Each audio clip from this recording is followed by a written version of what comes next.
Welcome into the best in true crime podcasting. This is True Crime Tuesday. I'm your host, Tim Dennis. Got a really good show today, folks.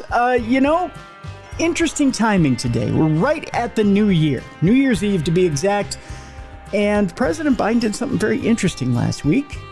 He sat down and pardoned all but 3 death row inmates. Not a full pardon. He just simply said they're being busted down to life sentences. Interesting argument in our country's history. The death penalty has always been something that's been rather controversial, I guess, if you want to put it that way. But in this case, we're going to go over one of the most notorious serial killers of all time. One that in the Midwest here gave us absolute nightmares. One that, if you're a fan or not of clowns, probably set you back when you went to the circus. I'm talking, of course, about John Wayne Gacy. Now, keep in mind, his character Pogo had nothing to do with what he did as far as killing. But Pogo has always been tied to these murders. My guest today, John Borowski, has produced a miniseries called The John Wayne Gacy Murders, Life and Death in Chicago. It is probably one of the most comprehensive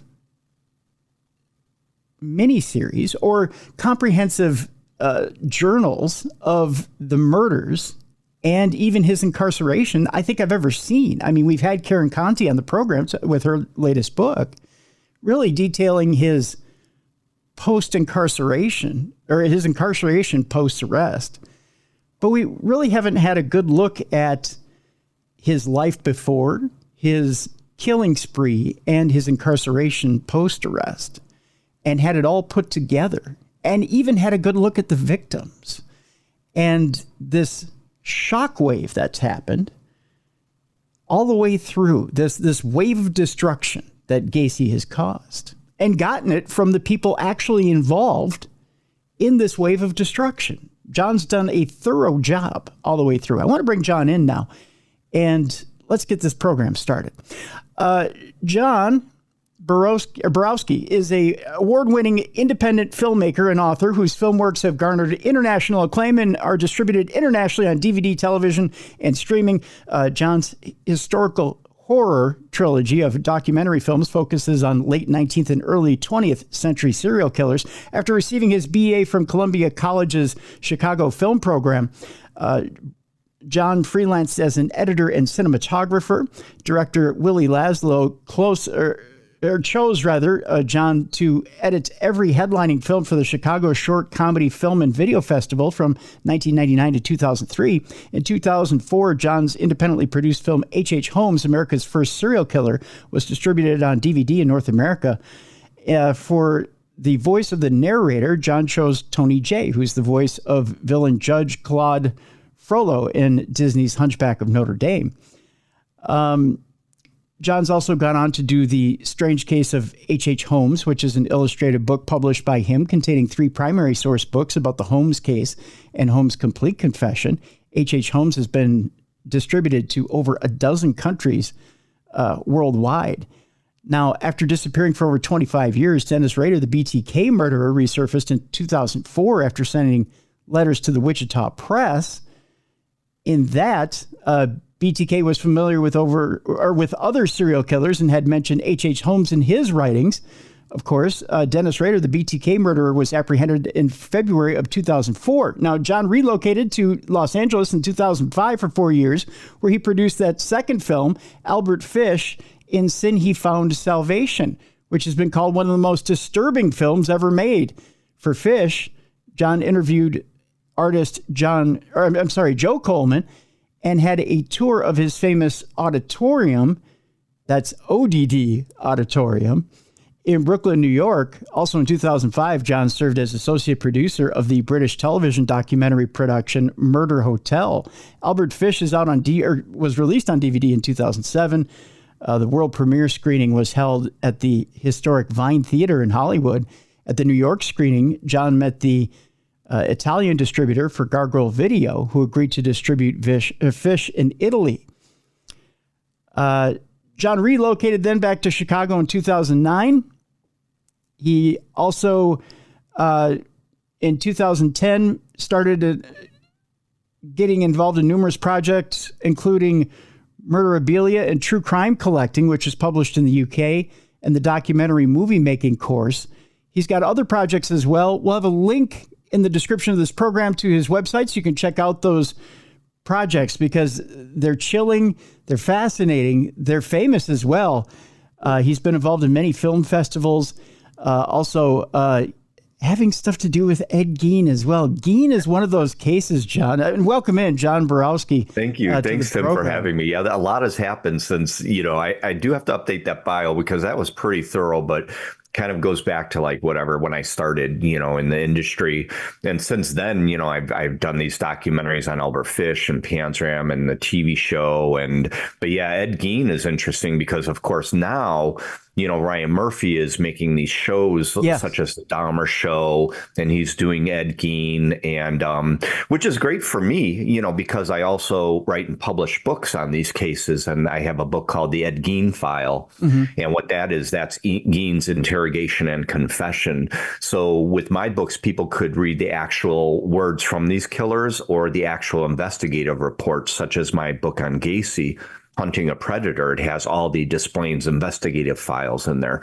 So you're reading the excavation of the bodies. You're reading about the, the evidence taken from Gacy's house. And I think people appreciate that. And it's great for research as well. It's interesting because recently I was two people reached out to me and they said, they were doing research on Ed Gein, but of course they didn't want to tell me they were working for Ryan Murphy. I'm like, well, come on, I got to know you are. Yeah. You can't hide that kind of stuff. That's for sure. So it's interesting. It's always interesting, having to do with these serial killers and the industry. But to me, it's really the journey, meeting these people like the two officers who arrested Gacy. I mean, they put the handcuffs on him, and nearly everyone in my miniseries, other than a few people, actually met Gacy. They were his friend. They worked for him. They prosecuted him. They arrested him. So I wanted to make sure, and I got I think 25 people together because a lot of these people were still in the Chicagoland area, the investigators and, whoever's left from investigating the case.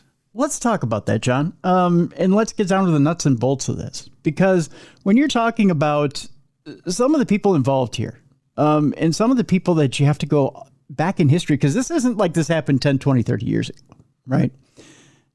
These are crimes that, and you're talking about, I mean, you don't just go back to the Chicagoland area. You go back to stuff that happened in Iowa. You go back to stuff that happened early in Gacy's history. So you dug, my friend. You dug deep. Yeah. And to do that, I mean, the amount of research you had to do, the amount of chasing down you had to do, and then to get these people on camera and say, well, do you think we can get these stories and get and then to have them say, sure, not only sure, but the amount of, I mean, we're talking 8 hours of miniseries here. So there's not, and I have to ask you this question. I know I'm rambling a little bit here, but how much is left on the cutting room floor? Well, there's a lot. And I'm glad, you appreciate that because you're in the business, you understand radio and film and music and how all this works. And that's why it was a 5-year journey. And, then COVID happened. So that slowed it down. But it was, I committed to it, but little did I realize that when I started attempting to make a movie, which would have been 90 minutes, 120 minutes, that it, blew up to this miniseries of 8 hours because I figured, why not? Why not tell this whole story from when he was born until today, covering all these conspiracy theories as well? Because I had seen many documentaries and they would go back and forth. They wouldn't go chronologically. You would get kind of lost in the story, not knowing where you're at. And I wanted to show this progression so you could see how he was either created or, what created him or how he was formed. And, not many people know about his early life of, kind of abuse by his mother and father and, the Ohio incidences where he began his career of crime. But it was very difficult tracking down these people. A lot of them, because I'm a Chicago local, that opened a lot of doors. I'm not a Hollywood guy coming in, doing this job and leaving. Right. I'm a Chicago native. I live here. I lived in LA for 4 years. But and there was a lot of access granted to me. There's the opening of the miniseries starts with the Morris Dam, where they found several of the bodies that washed up there. An interesting story is I went to the dam and I had my filmmaking equipment, my camera and tripod and everything, and I went in and I told them what I wanted to do to get footage. And they said, well, ask the lock master, and I did. And he said, okay, just get your stuff and come back. And when I came back, they had a cart there and they drove me all the way right on top of that dam. Now, they wouldn't do that for Hollywood. Right. I mean, they knew, okay, here's this little guy, and it's not really, I mean, little guy, but you know what I mean? I don't have $1 million budget. Right. So it was like, doors opened for me for that reason that wouldn't have opened for Hollywood, and people knew that I was a Chicago and they trusted me and they gave me some of this information that Hollywood doesn't know or they would never know. And, and again, when I make my productions, I put care in it and I want to make sure I leave no stone unturned. So I get those definitive answers. An interesting thing is, there's several documentaries out on Gacy prior to mine, and one was the Netflix documentary.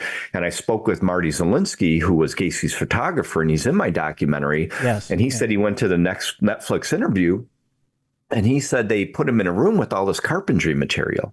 And he asked them, well, what's the carpentry material for? They said, well, you're a carpenter, right? Mm-hmm. Netflix, how many billions do they make? And they couldn't even research to find out this guy was a photographer. Oh my gosh. And I take pride in that. And people know that's why. Like, I could back up everything in my films and my miniseries and my shows because, I would never put false information out there. Because also, several of these recent documentaries, they're going more into sensationalism. So they're saying, well, here's what could have happened. But by the end of this miniseries, we're not going to prove anything to you. Just it could have happened. And to me, I think that's an injustice to the people. You're going to watch something for hours, spend your time on it, and then say, that's interesting theories, but okay, right. But anyway, I probably got off this subject. No. You bring up Marty Zielinski, and there's something in I don't want to get too spoilerish about the miniseries, but there's one line that Marty says in the miniseries that's absolutely chilling. You know the line I'm about to say? I think so, yeah. He says, why didn't he make why didn't he make a swipe at me, or why didn't he try to kill me? Yeah, imagine that. Imagine him or Anthony Antonucci, who, got the cuffs on Gacy, and he went, and he got out of the cuffs and he was free and he continued to work for Gacy after that. But again, you're looking at the time period, youth, it's hard to say, oh, well, at 15, man, I would have called the police and I would have done these things. But, when you're a kid, he didn't think this boss, who's going to think your boss is going to kill you? I mean, seriously, it's just not a thought in your mind. Yeah. But yeah, there were many that, either escaped or, Gacy let go. And it's just, I don't know, and they must be living with this kind of, survivor guilt. But yeah, Zielinski, he was very interesting because he was one of the people that I wanted in the miniseries to tell us the truths about what Gacy's character was like, because we could read these books, we could read everything about the technicalities of the murders and how he killed them and how he strangled them. But I wanted to know, was he a pillar of the community? Was he just a bullshitter? I wanted to get down to the details because what I've read in books and what I've seen on documentary shows, and then I interview the real people, neither of them match. So some of the books said, oh, Gacy was homophobic. And then everyone I talked to, they said, no, he didn't say anything like that. No, he just was like, live and let live. So, again, I wanted to have the real people who sat across from him, who met him and knew him, tell the audience, here's what he was like. Hollywood, is going to tell you their story, but I wanted to tell, again, the real story. Did you get a sense, because I know from talking to Karen Conti, both on air and off air, did you get a sense from the people that you talked to that maybe there was a sense of self-loathing from Gacy, that maybe his sexual behavior, he had a bit of self-loathing, that maybe he, there's a secret side to him and he wanted to keep that secret. He never wanted that to get out, even posthumously. Yeah, I think that was the majority of Gacy's life. He did have this self-loathing and self-hatred. Growing up in that home environment where your father, not only calls you dumb and stupid and pretty much hates you because you're kind of feminine and you're not playing sports, and your father's making jokes about gays and homosexuals, and then you have these desires and you feel bad, and then you're talking about the 1950s where everywhere you go they're talking bad about homosexuals. So he hated himself. He didn't fit in with the kids because his mother said, well, you've got a heart condition, and she wanted to keep him safe, but he didn't. And by doing that, it kept him separate from the other boys, so he didn't play those things, and thus that led to part of his father's hatred for him. So growing up in that environment and not being able to, where teenage boys, heterosexual boys may have been able to, fool around or have sex with females, he wasn't able to. So he had this built up repression inside of him, and that it slowly came out as rage and anger. And you see that in the miniseries, how it built up starting in Waterloo, because he wanted complete control over these victims, because, he probably felt that that was the only way that he could do what he really wanted with them, sexually or, in an S&M way, because you could see in Waterloo when he started chaining them up, he said, play dead, and he would come at them with a knife. So a lot of people don't know that about him, but we could get in that later too, where he did, have sex with some of their corpses as well. Yeah, we will talk about that later. That's a little alarming as well. That came out as well in the miniseries. The other thing too, John, which fascinates me is the fact that you truly bring out the angel devil side of him. The fact that he really did have to balance the good and evil parts of him. He had to have a good side of him, no matter if it was in Iowa in public service, that he had to have some sort of public service, or he had to be part of the community. He had to show how good he was to somebody. He had to prove himself to somebody, whether it was his father, whether it was the community at large in public community service, whether it was to the first lady or the president. He had to prove to somebody that he was worthy. And then there was the evil side of him. So for every evil act he did, he had to come back and prove he was good. It was almost like there was a Gemini side to him, even though I don't believe he was a Gemini, right? Yeah, I agree. And, that's always the duality of serial killers. But, and again, like when the FBI started profiling serial killers, they said, well, they usually fit one of these three triads. They wet their beds, or they start fires, or they're cruel to animals. But since then, we've realized that you have to study each serial killer on their own. You can't put this blanket over them, because some are sullen and quiet. Look at Dahmer. He would go in a bar and he would be quiet, and he would, look around. He would just sit there and be alone. Then you've got some like Carl Panzram, who is a, revenge killer, and he wanted to kill everybody that he saw for revenge of what happened to him as a child, and then you've got Gacy, who, knew that he had to be in the public eye. He made sure he was in the public eye, whether he was a clown or politics or taking food to the neighbors or inviting the neighbors over to his party in the backyard when there are bodies underneath the house in the crawl space.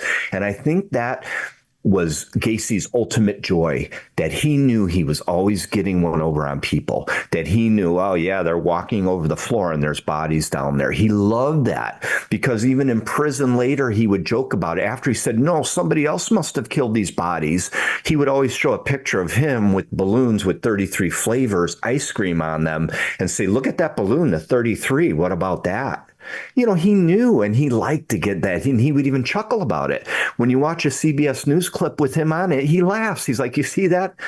I used to be a contractor for 33. See that? It's like, wow. He loved that. Ultimate con man. I mean, just as much as a con man as a serial killer, and many of them are, because many of them aren't highly intelligent. And he wasn't highly intelligent. He knew how to con people, and he learned that in Waterloo. And that was part of his facade. And he knew, wow, because, when I mentioned to people I was making a miniseries on Gacy, they said, wow, he must have been a mean guy. I said, no, he was nice. Everyone loved the guy, but that's how he got away with it for so long. Because like Marty Zielinski says, oh, he would kid around with stuff, and he could have told us hey, I got 40 bodies in my crawl space. We said, yeah, whatever. Because nobody believed him. Yeah. And I think he knew if he kept saying these things, and then like he told the cop, a clown could get away with murder. And it's like, wow, okay, he basically told me that he did this. Yeah. Before he was arrested, The, and there's so many different points to go back to here with what you've said, but the 33 alone, I want to address the 33 with you real quick here. As we're just a couple minutes away from a break here, but with the 33 alone, I want to address the 33 because I believe it's brought up in the miniseries that not all 33 were essentially found. Is that correct? Well, all 33 were found, but supposedly there was another one. There was a 34th that he said he threw over the bridge, but he didn't hear it splash. So he thought it got caught. The thing is, maybe it got caught on a barge, maybe it fell on a ship and got destroyed in the rotors, or who knows. Okay. So, we will never know if there was a 34th, but they did find all 33. Okay. And, again, was he planning that eventually to do that, right? To know, hey, if I get caught, I could say that, who knows with this guy, Karen Conti stated it on this show, and I believe she stated it in the miniseries as well. She believes there's more out there. Although to try and actually go out and open up case files, to go out and actually put that kind of manpower on it after all these years, I would think would be kind of fruitless, don't you? Yeah, I think so. I mean, the case is still open because they're still identifying, I believe, 4 or 5 more victims, and that's another story. But you're right. I don't see a reason for it other than maybe that Rainbow roller rink where they had found a couple bodies, after he had worked there. But see, in my mindset, I produced my miniseries with my study of serial killers, knowing their abnormal psychology, studying psychology, as well as studying Gacy. And when I put all those things together, to me, it would have been like H.H. Holmes throwing bodies all over the World's Fair. It's too obvious. I think Gacy learned from the Houston mass murders, where when they killed these boys, they put them in a boat shed under the dirt. Nobody would ever know they're there unless they dug in a boat shed. Who's going to dig in a boat shed? Mm-hmm. So I think Gacy knew that. He's like, I'm not everywhere. If he traveled everywhere, then, there would be suspicion. There would be ways to track him down and say, okay, well, he was here, here, and here. But in my personal opinion, I don't believe he killed any more, because he wanted to know they were where he put them, below his house or on his property, or those last 4 he threw in the river because there was no more room. That's how I think. I don't think he was this. I mean, he killed many, but I don't think it was like, oh my God, he had to kill every day or once a week, and then he's throwing bodies all over the place. He was too smart for that. That's my opinion. Yeah. I mean, of all the thing, I mean, eventually a serial killer wants fame and he wants to be known. I don't think he was one of those that wanted to be known. I think the act itself was more than enough for him. Exactly. And like, the prosecutor, Bill Kunkel, said at the last minute, when they said, hey, we'll give you a reprieve, we won't execute you, tell us about more bodies, he didn't. Right. And I think he would have wanted to boast. If he boasted about 33, he would have said, yeah, well, there's 20 more. Even before he died, he could have said, oh, guess what? There are 20 more. You'll never find them. But he never did. So to me, it makes sense to me that there aren't anymore. And, but it's like, Jason Moran, the commander of the case that's open on Gacy now, he said, aren't 33 enough? People always want more. You 40 years ago, you come forward now to this time period. Oh, there must have been more. And there's conspiracy. And he worked with these other guys and this happened. But, again, we may never know these things unless Mike Rossi makes a deathbed confession. But, we may never know. But, I feel that in episode 8 of my miniseries, through expert interviews, my knowledge of serial killers and the Gacy case, I presented what I feel about these theories. Very much so. I think that's a good place for us to take a break. When we come back, I want to talk about some of the unknowns about Mr. Gacy, and those unknowns being some of the more unknown things about his history. So when we do that, we'll do that with John Borowski. The miniseries is fascinating, folks. You can go out right now and watch it or rent it on Amazon Prime. The name of the miniseries is The John Wayne Gacy Murders, Life and Death in Chicago. It is an 8-hour miniseries and well worth the 8 hours. It's one of those things that I'm going to tell you right now, I sat down and watched it in one shot. I sat down and I was enthralled. The fact that it is comprehensive from beginning to end, from the beginning of John Wayne Gacy's life to the end, the very end, and covers everything from birth to the killings, to the victims, to arrest, to his life in jail, to his attorneys, from police to attorneys to everything. There's everybody in this thing.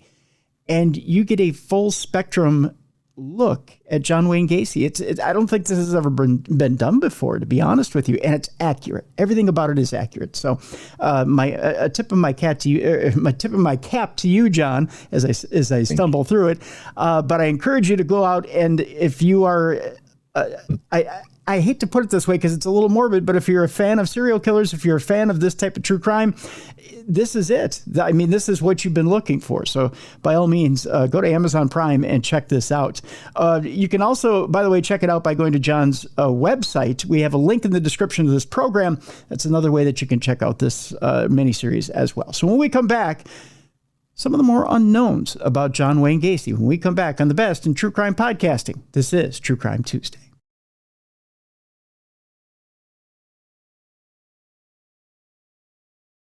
Welcome back to the best in true crime podcasting. This is True Crime Tuesday. I'm your host, Tim Dennis.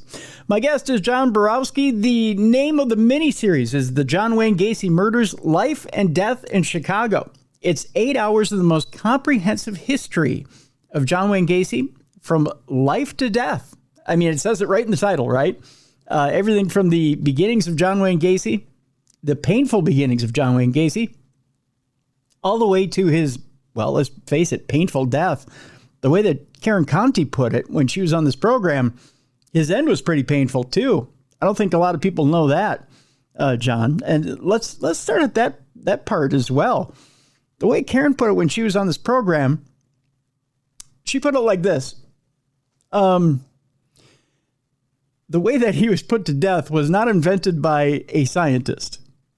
And there was a little bit of difficulty when Gacy was put to death.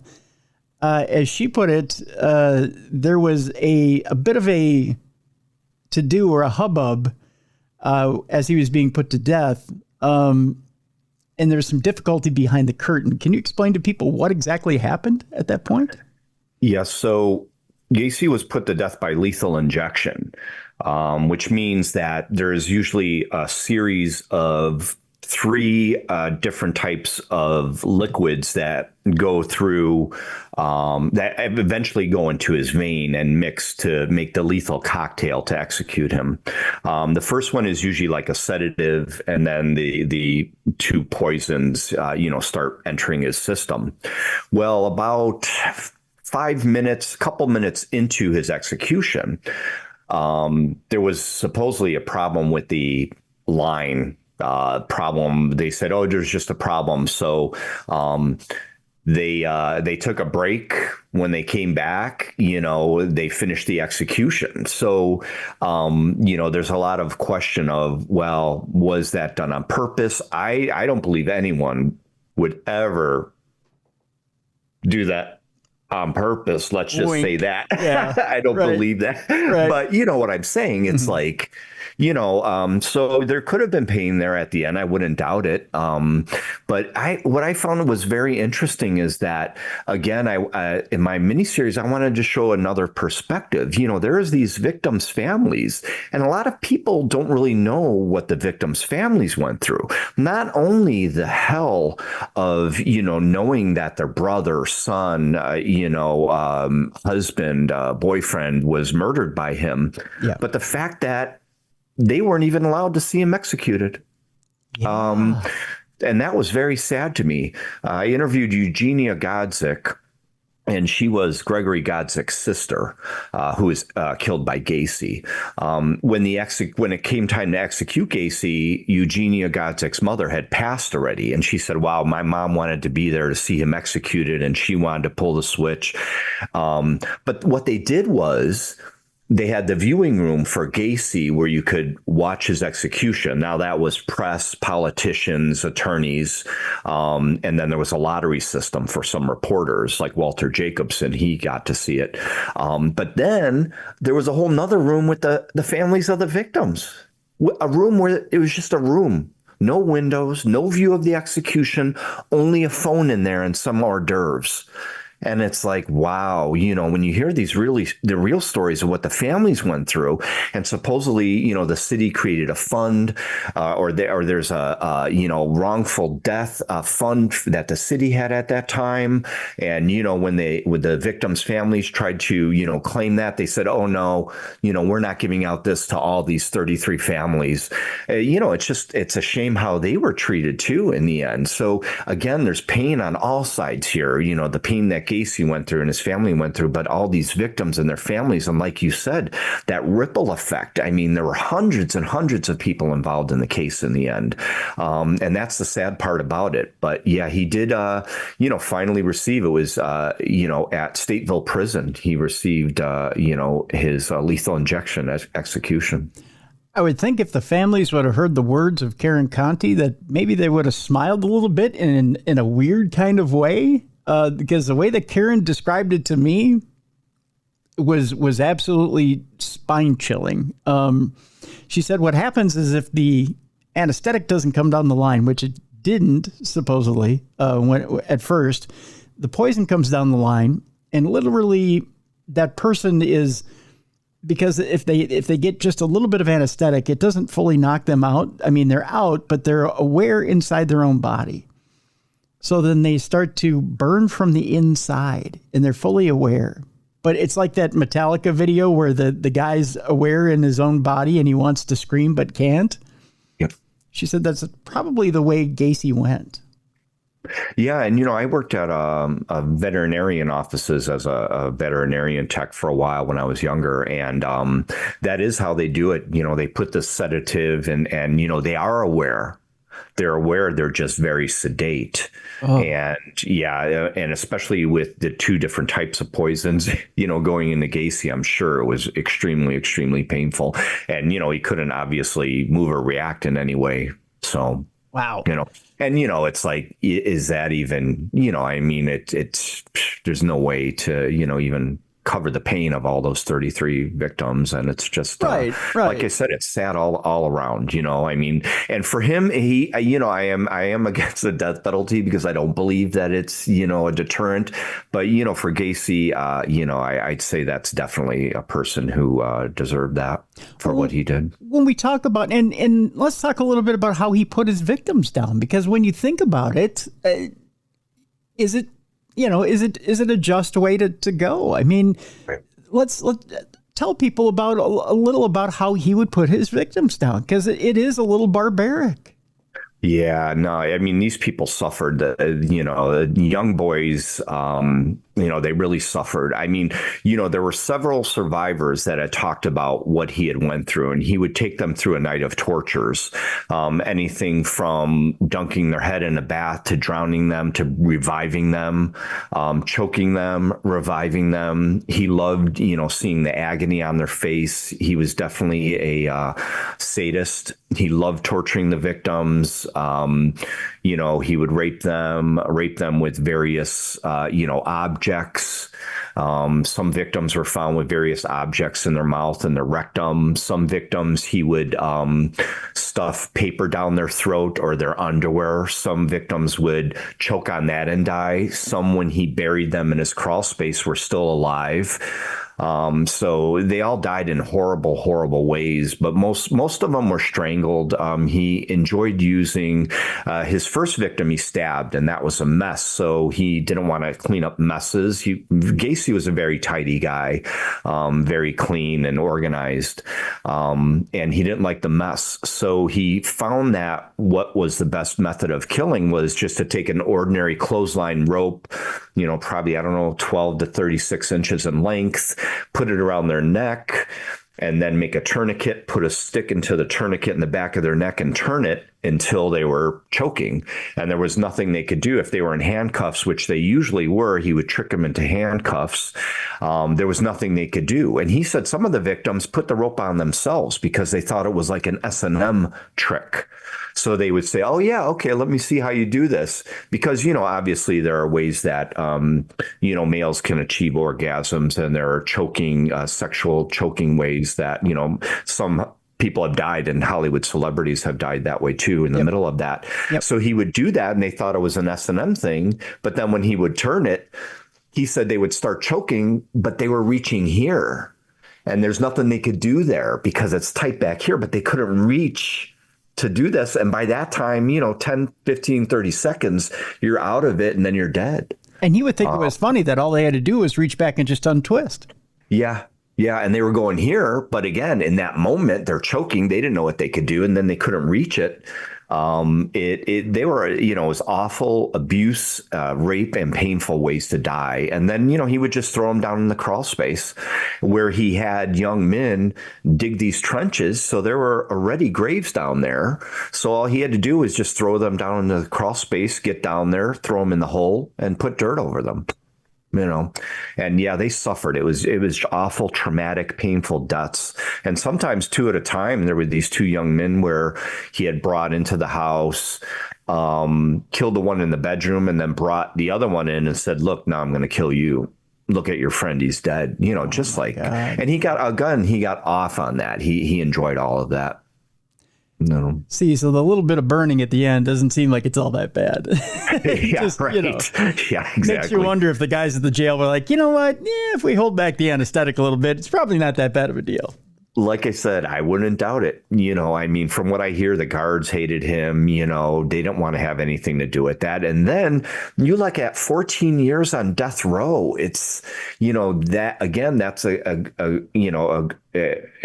he's a perfect example for someone who should have the death penalty, because for 14 years he's on death row collecting a book this thick of all these pictures of his victims and their histories so he could look at it every day and salivate over these murders that he did. It was disgusting. And then he's painting pictures of clowns and things and, and death clowns basically saying, yeah, here's what I did. Now I'm making money off of it. I mean, it was really disgusting what he was doing, but he was the first serial killer entrepreneur celebrity running his business out of the jail cell, selling paintings, writing books, writing letters. He pretty much had his own fan club, and all these people from around the world were writing him, as we see now with Luigi Mangione, and it's you want to become famous in America, unfortunately, you have to kill someone or create a big crime, which is sad. I hate to bring personal feeling into it right now, John, but I have to ask you, when you see Luigi Mangione, what kind of goes through your head? Is this Gacy to you all over again? I mean, mind you, he hasn't taken as many lives, but does the celebrity kind of turn your stomach? Yeah, I mean, we shouldn't, hold these people up to pillars. And that's the thing, they talk about glorification. And many times when I'm at conventions, I'll give you one example. I was at one expo and at my booth, and, I have my books and my DVDs and posters. And then there was a time where a woman came up and she said, well, what do victims' rights advocates think about this? Well, she didn't come up to the booth. She was about 10 or 20 feet away. And then she just left. And then it's like, okay, if you want to stand here for 5 minutes, I could talk to you about that. Right. Because my films aren't about sensationalism. They're not about glorification. Glorification is, I would say, these guys are great. Look at, they were great people. No, they're disgusting. They are human beings in the end. They're not monsters. They don't turn into physical monsters. So I feel it's our job to figure out, why they became this way and possibly stop people like them in the future. But, if that woman wanted to talk to me, I know survivors. I know victims' rights advocates. There's a gentleman in Houston that, he's a victims' rights advocate. I know survivors of the railroad killer, of Gacy. I've interviewed these people. So to me, it's about all those angles, the law enforcement, the victims' families, the forensics, and that's what I study. So it's not, oh yeah, I'm going to throw this Gacy or Richard Ramirez documentary out there and put blood and gore in it and just, salivate on that. No, it's not about that, because I did see a show once on cable about Richard Chase, who would drink blood. And they talked about the whole show about, oh, here's what he did and this is what he drank. And but never once did they say he was schizophrenic, which is like, okay, this is important. Right. There are reasons. So again, to me, it's very, it's clinical, but, I try and make it entertaining through my style, like docudrama style.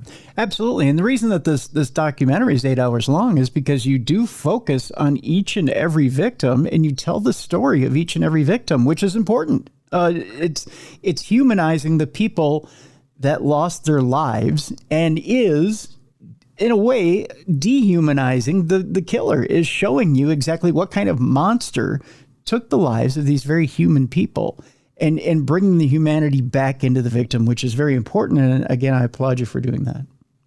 Yeah, and that was a goal of mine too. I wanted to make sure that I did recognize every single victim, and I did that, every single one, even if it's just a card on the screen with their name, the date they went missing. I wanted to make sure I memorialized every victim. And then there were some victims which were kind of more key to the investigation, or at least, discovering that Gacy was murdering these boys. Gregory Godzik, of course, John Zick. Who Gregory Godzik dug his own grave in the crawl space. Gacy had him dig his grave. He would tell them, you're digging trenches for, drainage issues. Yeah. So Godzik dug the trench the day before.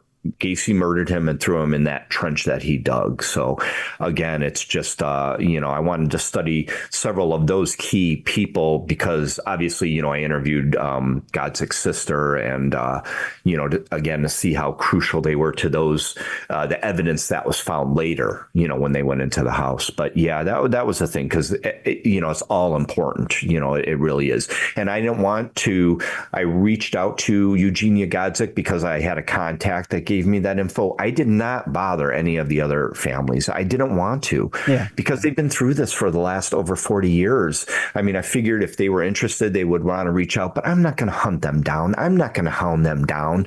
I'm not, a Hollywood. It's not about that for me. Again, it's about the real story and treating it with care.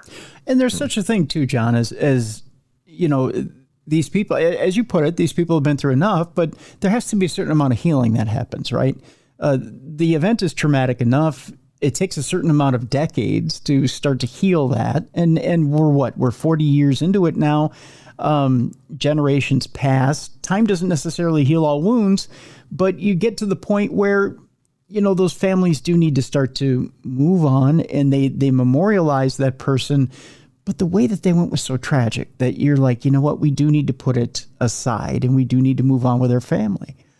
And if you come in, it is rather invasive, right? Yeah, it is. Yeah. And that's why it wasn't my goal to show gore or the deaths themselves. It wasn't that.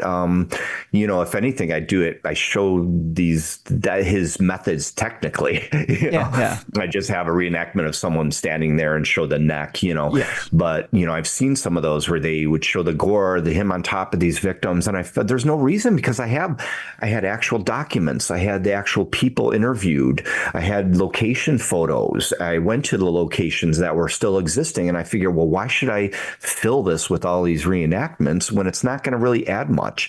Creepy little reenactments here and there, like Pogo walking downtown Chicago, creepy with balloons, stuff like that for mood or atmosphere. But you're right, and I definitely want to hear more of your thoughts on some of the unknown things about Gacy.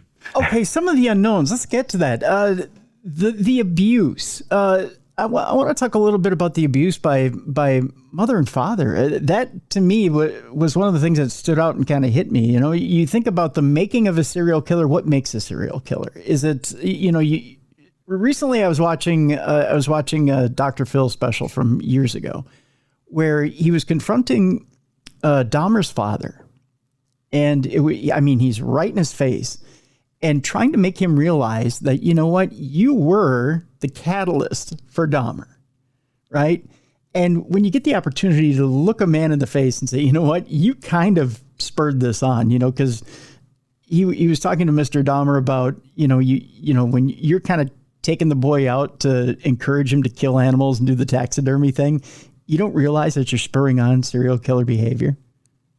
Yeah, but it's not, but I'm sorry to interrupt you, but yes, that is interesting too, but it's obviously the fact that, these parents, some of them I actually know what they're doing. You're right. And Dahmer's father with the taxidermy stuff, I think he thought, okay, yeah, my kid's interested in this. But beyond that, the neglect with Dahmer, and I don't want to talk too much about Dahmer, Sure. but I mean, his mother and father basically just felt he was non-existent. He felt he was non-existent, because the father was always working. He didn't pay attention, probably never gave the kid a hug much or told him he loved him. He was out of his life. The mother was on drugs all the time, Yep. Pharmaceuticals. So, here you have someone that, felt that they were extremely alone. And, he was left alone at 18 by his entire family.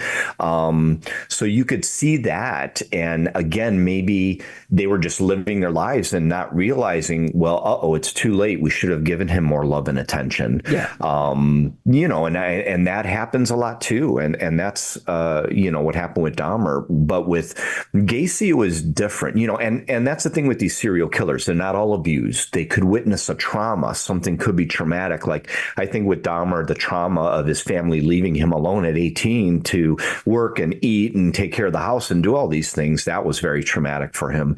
But for Gacy, it was definitely abuse. It wasn't neglect. If anything, it was oversaturation by the mother and the father.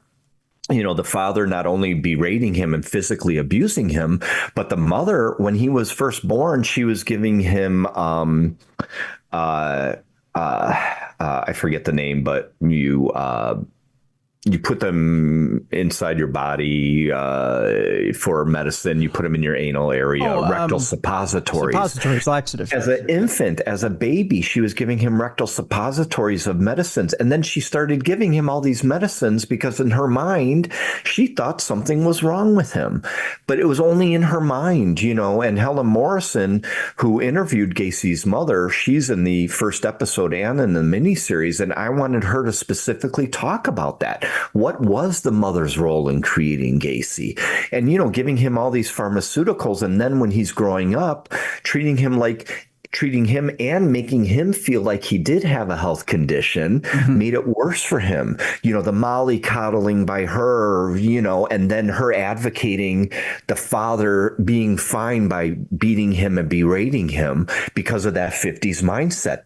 The woman just has to shut up and the father does what he has to do, no matter if he beats the kid almost to death, which is sad, but that was how it was back then. What shocks me is, okay, so in most father-son dynamics, there comes a point, and I shouldn't say all, but in most, there comes a point where a son rises up and challenges the father, right? Whether it be verbally, physically, whatever it is, and tries to show that he's at that point where he's independent, that I'm my own man now.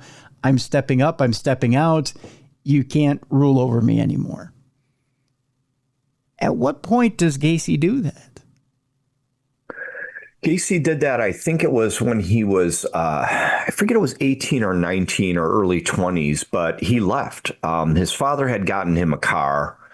But then to punish Gacy, the father would take parts out of the car so he couldn't drive it, like the carburetor, or he would disassemble something.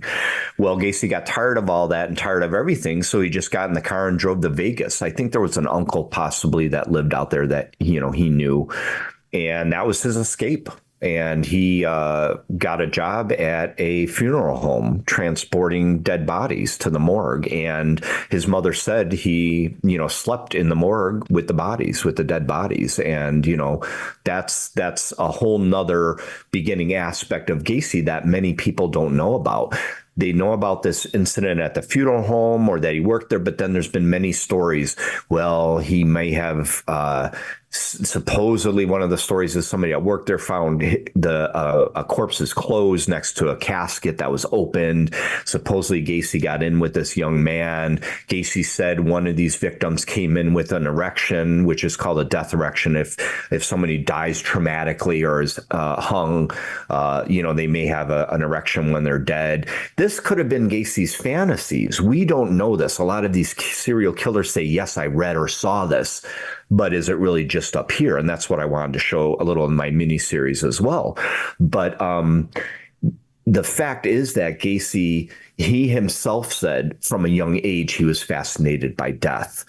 And to me, it makes sense when you look at not only that funeral home incident, but when he's in Waterloo telling these kids to play dead, and then he's sleeping with some of the corpses later. It all makes sense that he wasn't a necrophiliac. He wasn't like a Dahmer, who Dahmer's goal was to kill them, basically, and then he had his fun. Right. He wanted them dead, and then he had his fun, where Gacy loved torturing them while they were alive.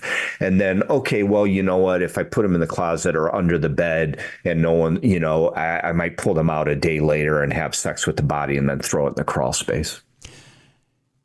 Was it a matter, though, when you think about it, John? Was it a matter of being able to play with your food, have it while it's there, and then experiment with it while it was dead, being able to see the metamorphosis, being able to see the light go out in the eyes, being able to experiment with it, to play with life and death?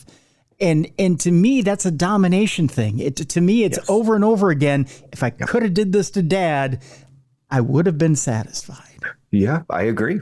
And it's about domination and control. And he could do whatever he wants to them.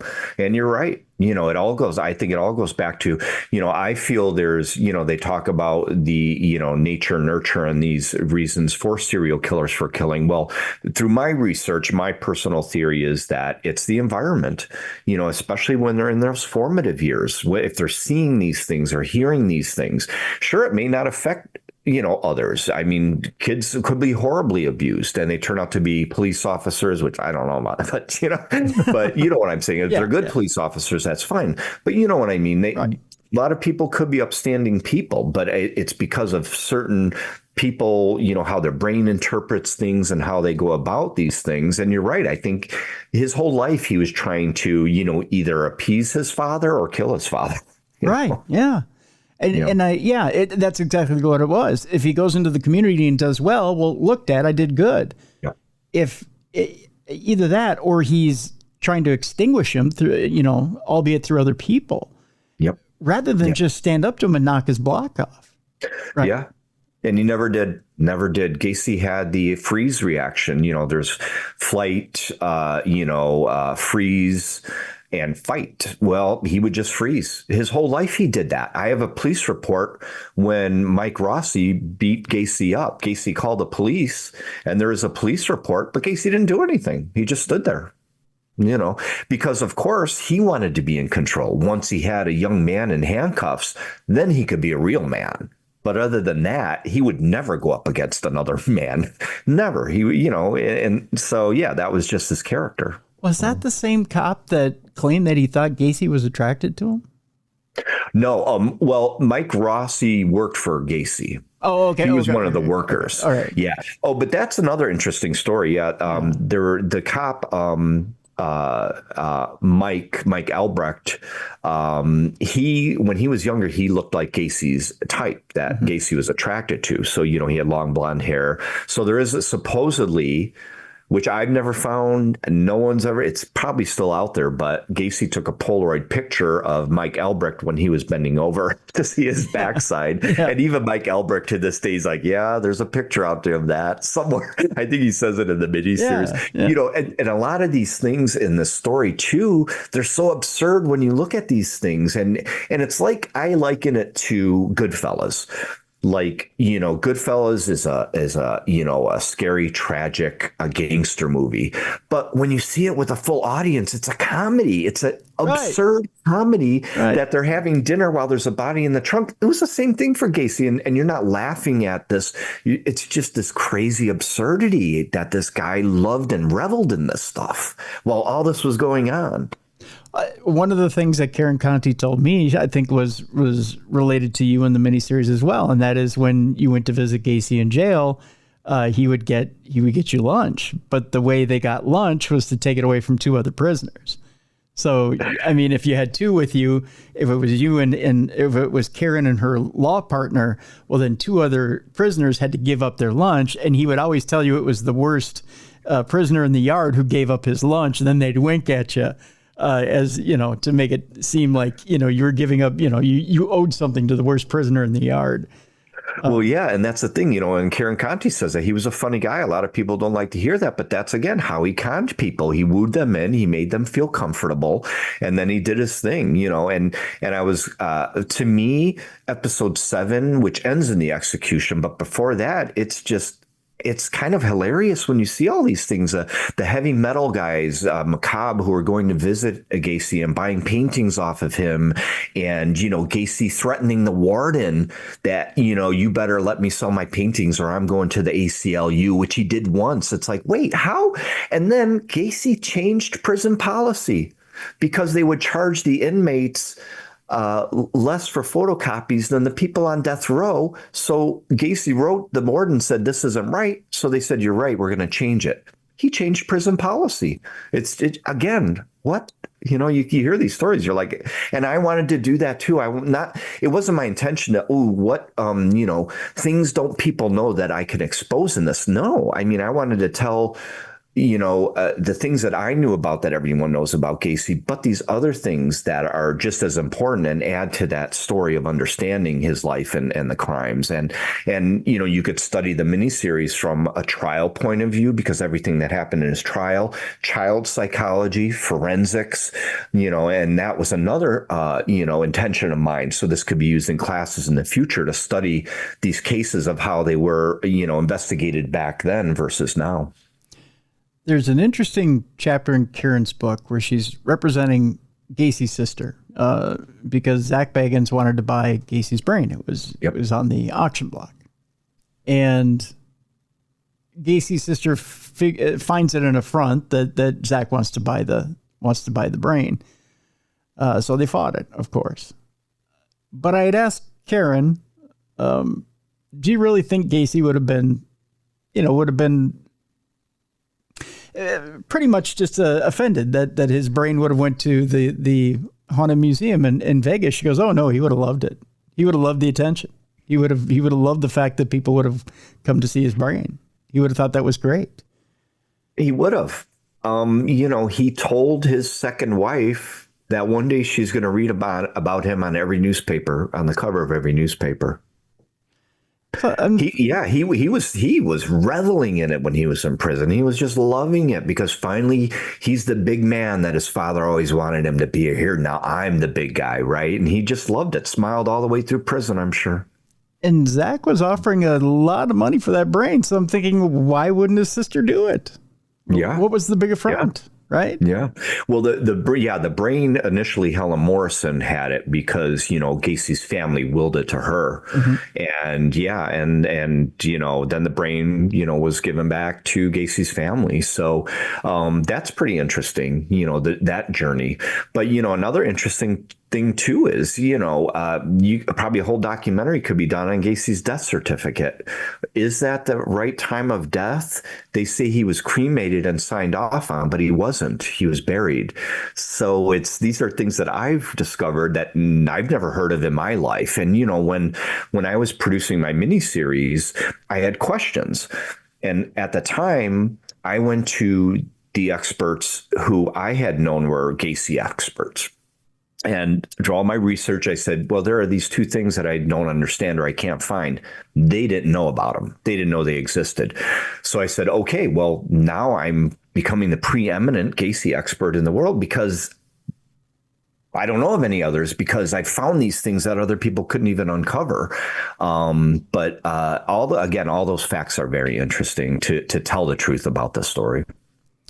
Before we leave people today, John, what's the most shocking unknown that you uncovered about Gacy that people would be shocked to find out? That there was no smell of death in the house when the detectives went in the house. Really? Yeah. I found that interesting that when I interviewed Larry Finder, he basically said that they created the smell to get the second search warrant. That's the first time I had ever heard anyone say that on camera.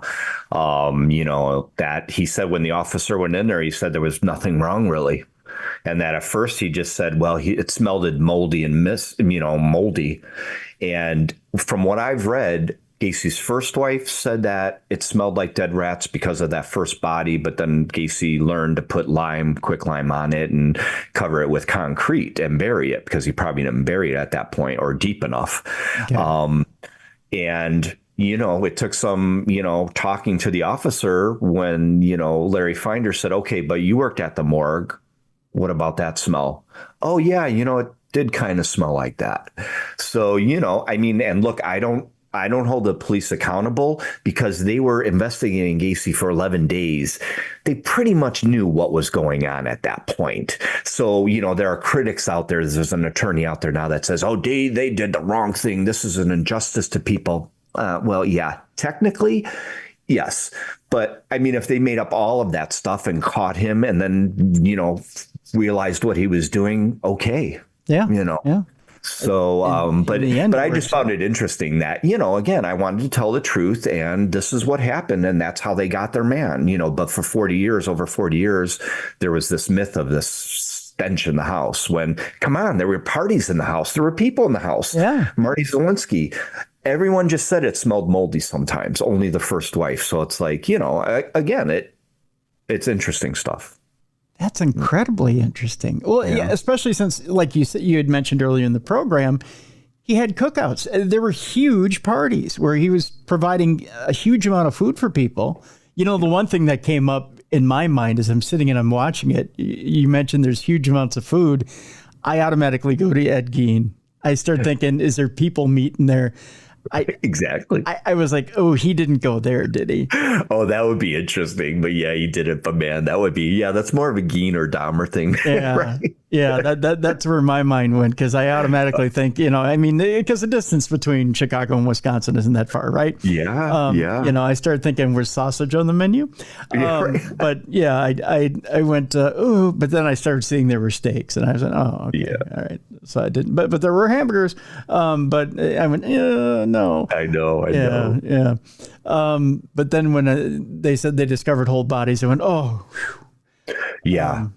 Yeah, that would have been disgusting because he did have a lot of people over there. He did. Yeah, there were a lot of people to feed. Yeah, I think it would have been too much work. I think he would have got off on that. That would have been the ultimate thrill for him. But I probably for him was like, it would be too much work, cutting them up, cutting the pieces, too messy. Yeah. When you discover how much he was a neat freak, you go, okay, there's no way he ground up somebody and put it in the meat. Oh. Yeah, that would be bad. Yeah, it just, that to me is just, that's one of those, I can't go there. I can't go there. John, that's one of those, I just can't go there.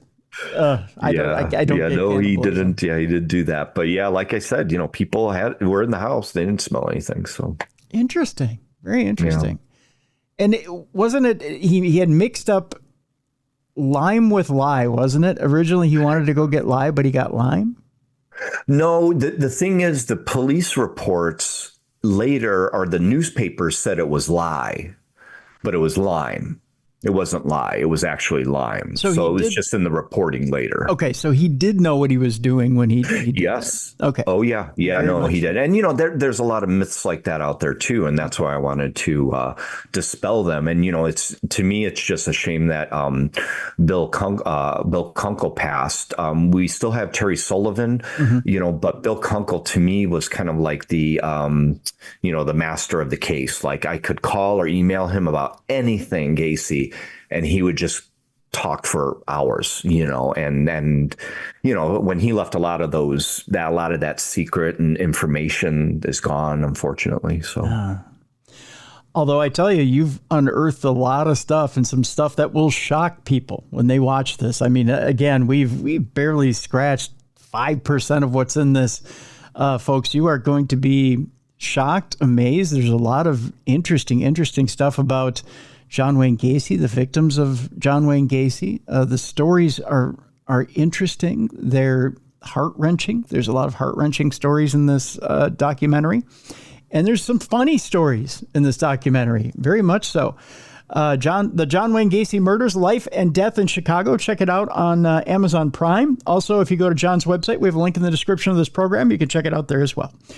John Borowski, I want to thank you so much for being with us here on True Crime Tuesday.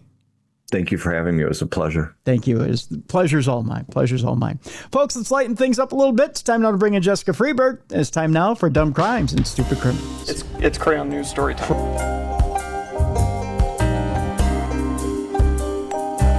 What happened with this dude, Christ Bearer? I heard he cut his penis off and then jumped off a balcony.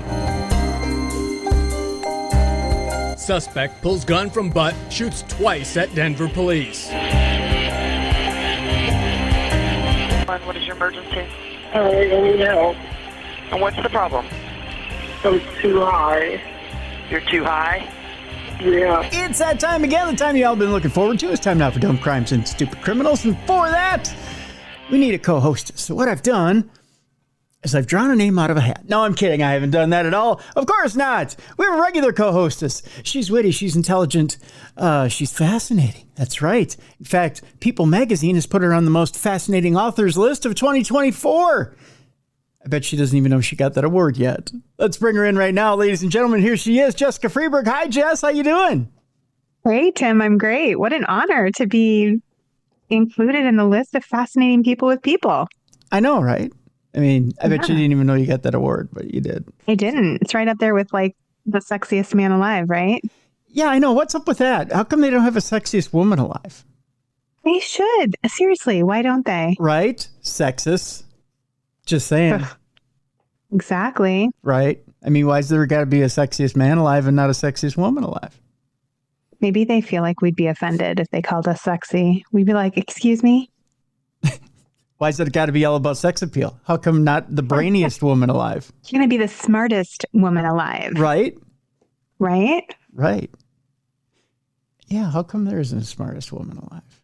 I don't know. I like to be both smart and sexy if possible, please. Thank you. Yeah. How about the total package of the most total package alive? Wait, that doesn't sound right. That's like incorrect in English. I don't know. The total packaginist alive? Yeah. I don't know. Something like that. Yeah. And then mine sounded worse. I think yours was better. The worst grammar alive. Yeah. That should be an award or something. Yeah. Words is hard today. Words is hard. Yes, it is. Reason being, it's New Year's Eve. So we've already started drinking. Yeah. There's that deal. Do you celebrate on the big New Year's Eve? Are you a New Year's Eve person? Well, I celebrate every day because every day is glorious. But New Year's Eve, we're kind of boring. I mean, we're like the party house for kids. So we don't typically party ourselves. We're more like we hide in the bedroom or whatever. Yeah. Oh, pardon me. Really? Why the kids are over? Wow. That's bold. Yeah, it's not that exciting, Tim. But yeah, we hide out. We hide away, let's just say. Hiding. Hiding what? It's another joke. It's a joke within a joke, Jess. See what I did there? It's you? A grown-up joke. No, I don't do a thing. It's an old folks New Year's Eve around here. We struggle to stay awake until 10 o'clock watching Dick Clark's Rockin' New Year's Eve with Ryan Seacrest. No, actually, I like to see how late I can take it every year. I like to see if I can make all the time zones. I know that's such an old folks thing, isn't it? Yeah. I want to see the fireworks in Paris. Yeah, I know. I do not. I just want to go to bed. Honestly, like I'm such a workaholic. I'm usually like writing on New Year's Eve and like, I'm not very fun, Tim, to be honest. I have too much work to do. But my kids have fun, so that's important. That's good. Yeah. No, I like to see all the newfangled bands that are playing on the shows. Gosh, we were watching not the ball drop, but the tree lighting ceremony. And I didn't recognize anyone. I'm like, I feel so old right now. I don't know who I think the Backstreet Boys might have been the only people I recognized. Like, I don't know who the rest of these people are. They're wonderful, but yeah, they're nice kids. No, I like to recognize the new kids. Not the new kids on the block, but the new kids that are around. Yeah, you got to keep up with stuff. I do. Yeah, I do. I like the Wale and whoever else is on there, the Walleye or whoever's performing. Is that a group, Walleye? No, I'm kidding. Oh, good. No, I'm joking. Yeah, no, I I keep up with the popular music. Are you looking forward to Kendrick Lamar on the Super Bowl? Oh, sure. That'll be great.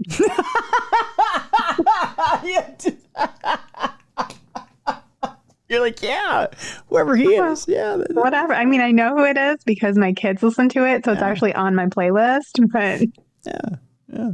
don't ask me to sing a song from Kendrick Lamar because I could not. Kendrick Lamar. Yeah. Whatever his name is. Yeah, that kid. Yeah. I'm not cool. Yeah. Well, I've got a few of his albums. Actually, I think I have all of them except for the latest one. I don't have the latest one because I've got Apple Music, so I can listen to it on demand. So. Yeah. Do you have like, when you say albums, you mean like actual records?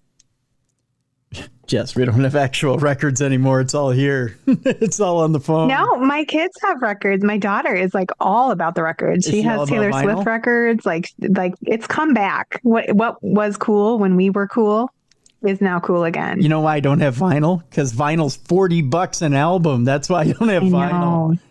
It scratches. Yeah.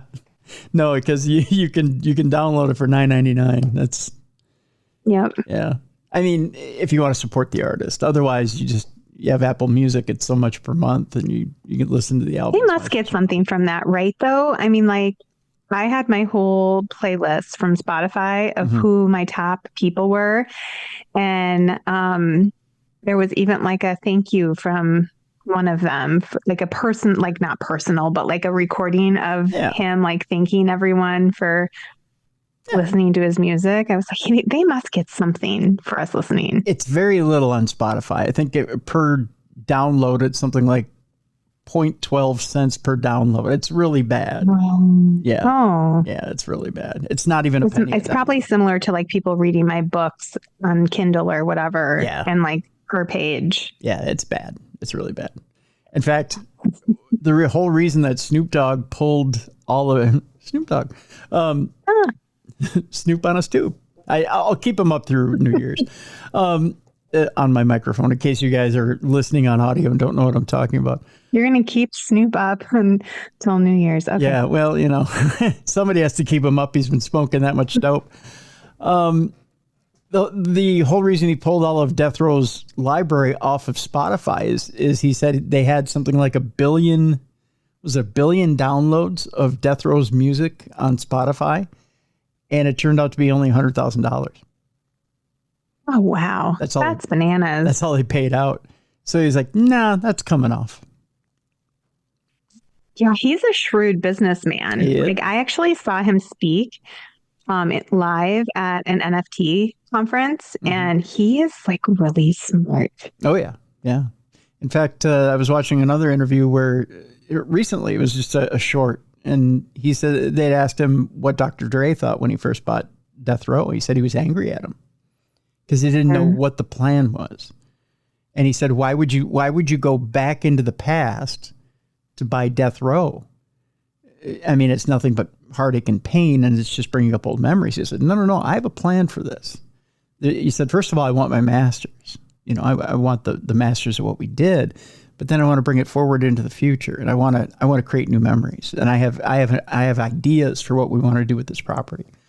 So, and then once Dre saw what the plan was, Dre came back to me and said, "Where's my Death Row jacket?" Right? He's like, "I want my Death Row clothing." So, it's kind of cool. And now Snoop has a new album out, and 3/4 of it is produced by Dr. Dre. So cool. And it's on Death Row. So it's kind of cool. And he's everywhere, Tim. Like he was at the Olympics. Like, yeah. I feel like every time I turn on the TV, I'm like, what's Snoop Dogg doing with this thing? He's on The Voice. But here's the thing. The new album, if you think you're going to get Grandpa Snoop on the new album, you don't. The new album is called Missionary, and it's the follow-up to 1993's Doggy Style. So, yeah, it ain't Grandpa Snoop. You're getting the OG. You're getting Gangsta Snoop. So I like it. I'm going to download that one. Yeah. So that's it's good. It's a good album. So see, why isn't Snoop doing the Super Bowl? I'd be like, yes. Well, the whole reason being is that the Super Bowl is produced by Jay-Z and by Rock Nation. And actually, you haven't heard about the big controversy behind the Super Bowl this year? No. Oh, Jess, it's huge. So, okay. So in the rap community, we almost had bullets flying over this deal. No, I'm just kidding. It wasn't that bad. This actually ties into the whole dumb crime, stupid criminals thing. Okay. So Kendrick Lamar was given the Super Bowl early, right after it was announced that New Orleans was the site of the Super Bowl. So they said, okay, Kendrick Lamar is the halftime entertainment. Well, at the time, he had kind of recently won the rap war between him and Drake. So it was kind of like, yay, the winner. And not like there was a referee or anything. But right. So Kendrick gets the Super Bowl, and that was kind of that was kind of his crowning of that winning of that rap war. Well, meanwhile, in the background, here's Lil Wayne, whose hometown is New Orleans. Well, Lil Wayne's got a little bit of beef with Jay-Z, and Jay-Z's the one who kind of picked the halftime entertainment.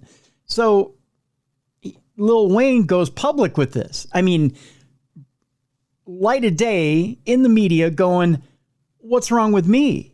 How come I'm not the one who got picked? And he goes to social media and he's like, this is bullshit, blah, blah, blah, blah, blah. Hey, I should be the one who's doing the halftime show. But then again, he was never in the running. Right. He was never the guy. It was always Kendrick's gig. Right. Right. And the idea is to take the artist who's got the most eyes on him. Keep in mind, Kendrick had the number one song in the nation for most of the year. And he had the number one album for most of the year. And then right before the end of the year, drops an album out of nowhere. And boom, number one downloaded album of the year, right?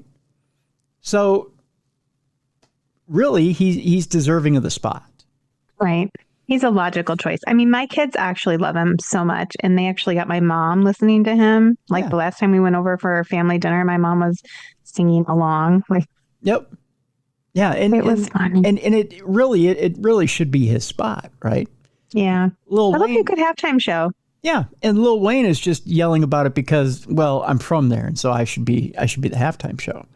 That'd be like, I'll give you a good example of why it's so out of pocket for Lil Wayne to be yelling about it. It'd be like if the Super Bowl were here in Minneapolis, right? And Morris Day and the Times started yelling about, well, we got to be the halftime show. Well, no. Yeah. It's nice that you're from here. Congratulations. But the fact of the matter is there's probably a more popular halftime show. That's not how it works. Yeah, exactly. That would do bigger ratings. So, and that the rest of the nation would want to see. Anyway, so we've gotten a little off topic, but it's kind of fascinating stuff to see how that whole thing works in the background. So, and how they pick, how they pick that stuff and how people get kind of catty about stuff like that. So, because you never know, shots might get fired. That whole then we would be talking about it on Dumb Crimes and Stupid Criminals for sure. That's right. You know what, Jess? The Christmas is strong this year. It's kind of floated over to this year. We still have Christmas stories. Do we? Yeah, even into the new year or into New Year's. I'm surprised. We have a couple of police stories. Good cop, bad cop. To start off today's Dumb Crime, Stupid Criminals. All right, let's hear it. And it turns out the good cop dressed as the Grinch. Oh, that's cute. It's kind of funny. We're going to start off in Peru to begin the program. By the way, we've got some interesting stories today. We have a little bit of an extended not safe for work, which one of the not safe for work stories involves Charles Barkley. So there's a little bit of a tease to the end of the program. Oh, and you say it's extended, so now I'm worried. Okay, I'm going to brace myself. That's okay. And we have kind of a fun little palate cleanser at the end. So it's a double whammy palate cleanser at the end of the program. So stay tuned for that. But we'll start off with a Peruvian cop who dressed as the Grinch to lead a bust of a suspected drug gang. kind of nice, right? A little Christmas spirit to bust up a drug gang. CNN News Central aired a crime story with a Christmas twist on Tuesday, showing a video clip of a police officer in Lima, Peru, who donned a Grinch costume to lead a drug bust. Anchor Kate Boldwan, reported on the story with evident glee in her voice. A Peruvian police officer got into the Christmas spirit, or maybe better said, utilized the Christmas spirit to fight crime, dressing up as the Grinch to lead a drug bust. Here is the scene, she went on to say. Oh my God, Baldwin chuckled as the cop, wearing a green furry costume along with a Santa suit, was shown running upstairs with a sledgehammer in hand, or paw, so to speak, to bust through a door. Not seen in the movies, Baldwin went on to say. The festive costume allowed the police officer to go unnoticed while mingling in a neighborhood for a Christmas event. Baldwin continued, and then led to this, a true life drug bust. The Grinch taking a sledgehammer to a door and handcuffing several suspects. Hard to do with those furry paws, but he did it. 3 suspects were arrested as a part of the operation, Baldwin reported, and multiple types of drugs were seized. And get this, guys, she said, this is not the first time Peruvian police have used costumes while conducting raids during the holiday season. In 2020, officers dressed as Santa Claus and an elf and arrested 4 people in another drug raid. People are going to be really suspect of people in costumes around the holiday season in Peru from now on, but still good job. I love it. They never saw it coming. Yeah. Well, and you wouldn't in Peru, I guess, if people were festive, right? Baldwin said before moving on to the next story, whoa, look at those drugs. I guess CNN News Central is pretty impressed by drug busts over there. So there you go. But there you go. A Peruvian cop who dressed as the Grinch to get their man. It's definitely going undercover. Boy, isn't it though, right? Now, my question is it the Jim Carrey Grinch or is it more the cartoon version, right? Yeah, it's 2 different kinds. The Jim Carrey one's kind of wild. I mean, that's the yak hair and that's really getting into it. That's 2.5 hours of makeup. I mean, or do you just go a little simpler and do you get the cartoon version and just put on the little, costume and take 5 minutes to do? I mean, are we really committed to the role? That's what I want to know. I don't know. We need pictures and videos. That's right. Pictures and videos. That's what we need. Now we get to the bad cop side of things, Jess. Neighbors say police killed a man after serving a warrant to the wrong home. Oh, snap. Yeah, sometimes police work goes wrong. We're going to Laurel County, Kentucky, where there are lots of questions surrounding the deadly shooting of a 61-year-old Laurel County man this week by London police officers who say they were here to serve a search warrant. I heard 5 shots, says a neighbor who does not want to be identified, probably because they know they're next. Just saying. Yeah. At least 5 shots. Woke me up. I was laying on the couch, said the neighbor. Neighbors are still in disbelief and looking for answers as to why London police were at the door of 61-year-old Doug Harless the night of December 23rd. One neighbor walked us through what they say happened that night. My wife looked out the back door and said, Doug's house is all lit up. I mean, not like bang, bang, all lit up, but lit up nonetheless. Oh, yeah. Yeah. At that time, we had seen several cop cars up and down the road, and I contacted his daughter. She sent her husband out here to find out that her dad was deceased. The cops had shot him. Oh, that's sad. London cops say they were attempting to execute a search warrant at a home on Van Zant Road in Laurel County. In a press release, officers say Harless pointed a gun at officers, and that's when an officer opened fire. Harless died as a result. But now everything is breaking out. Whether the search warrant was for 489, which is right here on this corner, 2 doors down from Doug. They are looking for the guy that lives here in that house for a stolen weed eater. The man lost his life over a stolen weed eater, Jess. Oh my gosh, what a waste. That's crazy. Yeah. Neighbors say Harless was a victim, not a criminal. Carl Merritt and his wife lived just across the road and caught the shooting on their surveillance camera. Well, it shows on the camera that there were police officers on his porch and they announced that they were here, explained Merritt. They banged and banged and banged until they finally made their way around through the man's door, and with not even making it completely through the door, they shot him. I mean, it was just that quick. So why? They barely got through crazy. And bang, bang. I saw another surveillance video this past weekend, the same thing. I'm trying to remember where it was. But the cop had not even got through the door. Like, he kicked the door in and automatically had he had his service weapon drawn. He hadn't even got to the door yet. I mean, he had already had the service weapon drawn, kicked the door in. I think it was here in Minneapolis. Had kicked the door in and was already firing before he was through the door. I mean, it was just... That's great. I mean, I have deep respect for police officers. It is not an easy job.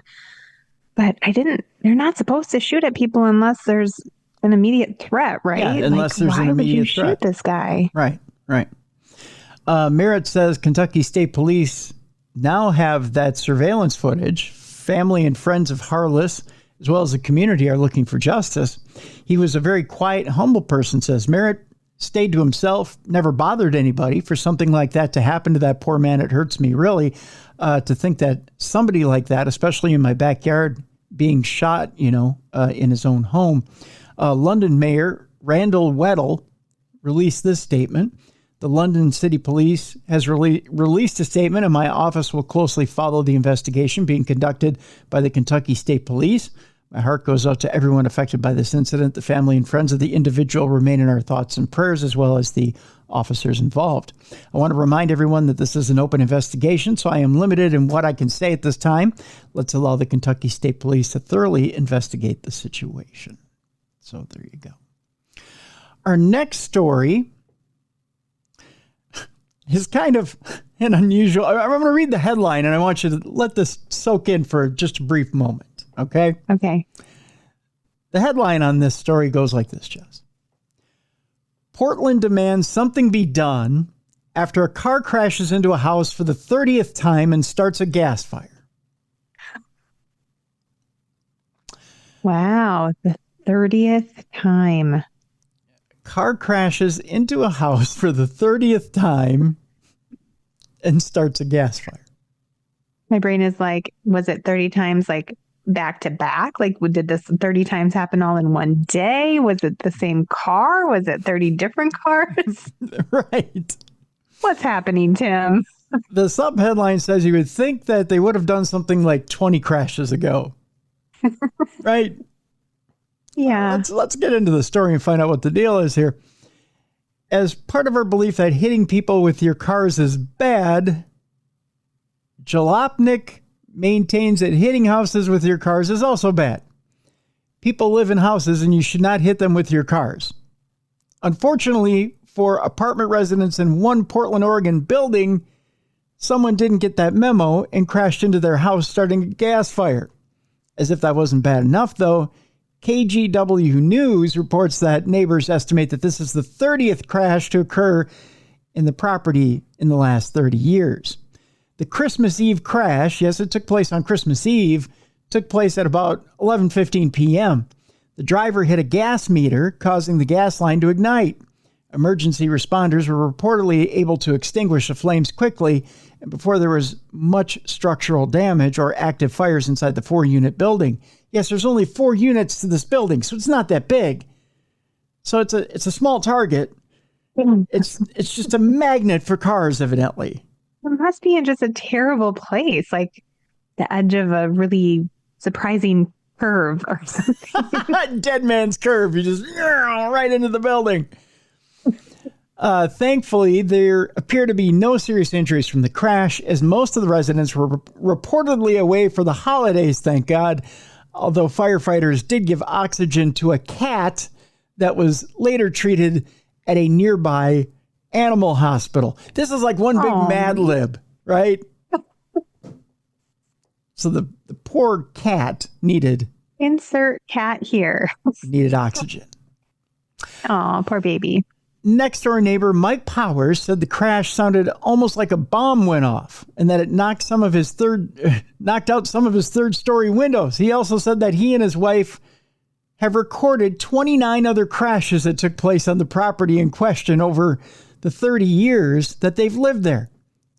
So it happens at least once a year. It's like setting your watch to it. It's like an anniversary thing. Honey, happy anniversary. Do you want to hang out the window and record the crash that's going to happen tonight?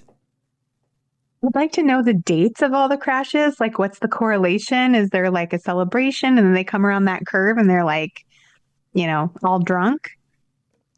It probably happens on New Year's Eve. Now, in this time, the city has reportedly done little to deal with the drivers taking a nearby curve too fast.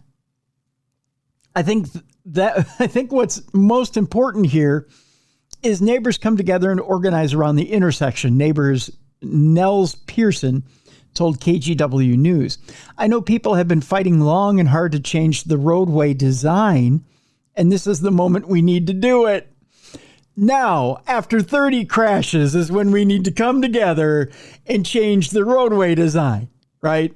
30's too many, Tim. That's one too many. 29, Jess. 29 we're okay with. 30, Yep. God damn it, let's change it all. Time to rethink this. We're also inclined to agree that something needs to be done. That is simply too many crashes. He went on to say, close to an average of one crash a year. Surely someone can do something about it. That's not a normal amount of crashing, right? No! It wasn't normal at 5 in 30 years. I feel like one is shocking. 30? Kids, That's crazy. 30 in 30 years. You figure when the landlord has to come out and patch it up once a year, you think after 5 years he goes, you know what, I'm tired. You figure the insurance company would come out, and when they cancel the policy, that's the time when you change the roadway. Yep. Nope. It's like flood insurance, only instead it's you're on a curve insurance. Yeah, you're on a curve insurance. Yeah. Think we should do something about that. Well, if you think that was completely stupid, Jess, are you ready for this? Mm-hmm. When the school system has failed you, it's even worse. A Colorado suspect is wanted in an alleged failed bank robbery after handing the teller a note that was illegible. In other words, they couldn't read the damn note because your handwriting was that bad. Wow. That's what we get for typing. Yep, and taking handwriting out of the curriculum. They don't even teach it anymore. That's right. It's time to go back to cursive lessons, folks. Do you know that most kids these days can't read cursive? No. We were just talking about this over Christmas. The kids were like Googling it and like sitting there practicing it because none of them have had it in school. Isn't that crazy? Yeah, it's really weird. That's nuts. The employee, by the way, had a difficult time reading the memo allegedly passed by the man. That's too funny. A Colorado man allegedly attempted to rob a bank but left with nothing after handing a note to a teller who was unable to decipher what he had written, according to police. You would think, okay, you're standing there. You hand a note to a teller at a bank. It's not your deposit slip. It's not on a deposit slip. Nuts to bolts, you got to think that you're robbing the bank, right? Got to be bad. It's got to be bad. It's not, I got to go pee, right? Could be, can I have your phone number? Maybe they're too shy to ask. Oh, that's true. Yeah, I never thought of that. Could be a dating note. Yeah. But that's probably not what it is. It's probably bad. It's probably a robbery. It's probably a robbery. Probably a robbery. I didn't think about the dating angle. Yeah. I think you're cute, XOXO. Yeah. Would you date me? Check yes or no. I mean, that's the only other thing it's gonna be. It's the only other thing it's gonna be, right? What does this say? This is no, I'm not gonna go out with you. I'm married. Come on. I'm married. Can't you see the ring? The incident happened shortly after 5 p.m., or actually before 5 p.m. on December 17th at First National Bank. Oh, maybe she thought, you're going to give me a gift. Do I want a Christmas gift? Yes or no? Yeah. Yeah. Shortly before 5 p.m. on December 17th at First National Bank at 750 North Lincoln Avenue in Loveland, Colorado, according to the Loveland Police Department. Police said the man walked into the bank and handed the teller a note. This is where the confusion began. The teller, however, had a difficult time reading the note since it was allegedly almost completely illegible, according to CBS Colorado. The man allegedly grew frustrated. Well, why didn't he communicate at that point? Can't you read English? He grew. He's probably embarrassed. Probably, yeah. He grew frustrated. Now I just feel stupid. Yeah. Now I just forget it. Did he just do that and then walk away? He grew frustrated as the teller was struggling to read the note, so he quickly left the bank. He's like, "Oh, I'm just dumb anyway," and then he left. Police are still searching for the suspect. He left out of sheer embarrassment. The man was captured in surveillance images wearing a brown hoodie, green pants, a green baseball cap, sunglasses, and brown gloves. Actually, I have a picture of him here in his full embarrassment. This is what he looks like. He looks like I know how to write. He looks like someone's grandpa who's like maybe a farmer. Like he does, doesn't he? I would, if he handed me a note and I couldn't read it, I would never think he was robbing me. I wouldn't either. I'd look at him and I go, "You want to clarify what this says?" I'd be like, "Is this your grocery list? Do you need help buying some groceries, sir? Is this your Amazon list? You need me to type this in your phone for you? What is this? I don't. Is this what you need to take out of the bank?" And he said, "Yeah, this is bang bang robbery. Why couldn't he do this? Why couldn't he do this with his hands?" Yeah. Right? Something. Oh gosh, that's crazy. And he really was so embarrassed. He just left. Yeah, he just left. He's like, "No." That's the funniest part. He's like, "No, forget it." So here's my thing. So if they find him, does he really get charged with a crime? Yeah, that's a good question. Yeah. I'm just like in my brain, I'm just imagining the thought process as he's walking up there. Like he's all like, he'd really psych himself up to go do this, right? And then he gets up there and hands it to her and he's all fired up and then she can't read it. And he's like, "Never mind." You couldn't read my stuff anyway. Forget it. No. I was going to take $11,000, but you couldn't read it anyway. I mean, I'm just going to go home and eat my frozen dinner. I have my peanut butter and jelly and just be quiet. Watch Wheel of Fortune. Watch Wheel of Fortune. Pat Sajak understand. Oh, it isn't even Pat Sajak anymore. Ryan Seacrest. It's Ryan Seacrest now. Van understands me. What crime is there then? Well, attempted robbery, maybe. But they don't know that. They can't read the note. Maybe like you said. Somebody give it to an elementary school teacher. They'll tell you what it says. I can read anyone's handwriting. You know who you give it to? You give it to a registered nurse. They can read anything. They read doctor's handwriting. Yep. Probably just as bad as the second graders. That's right. That's right. Speaking of disruptive people, we're going to church. As a matter of fact, we're going to church on Christmas. Well, not that I am prying or anything, Jess, but did you go to church on Christmas?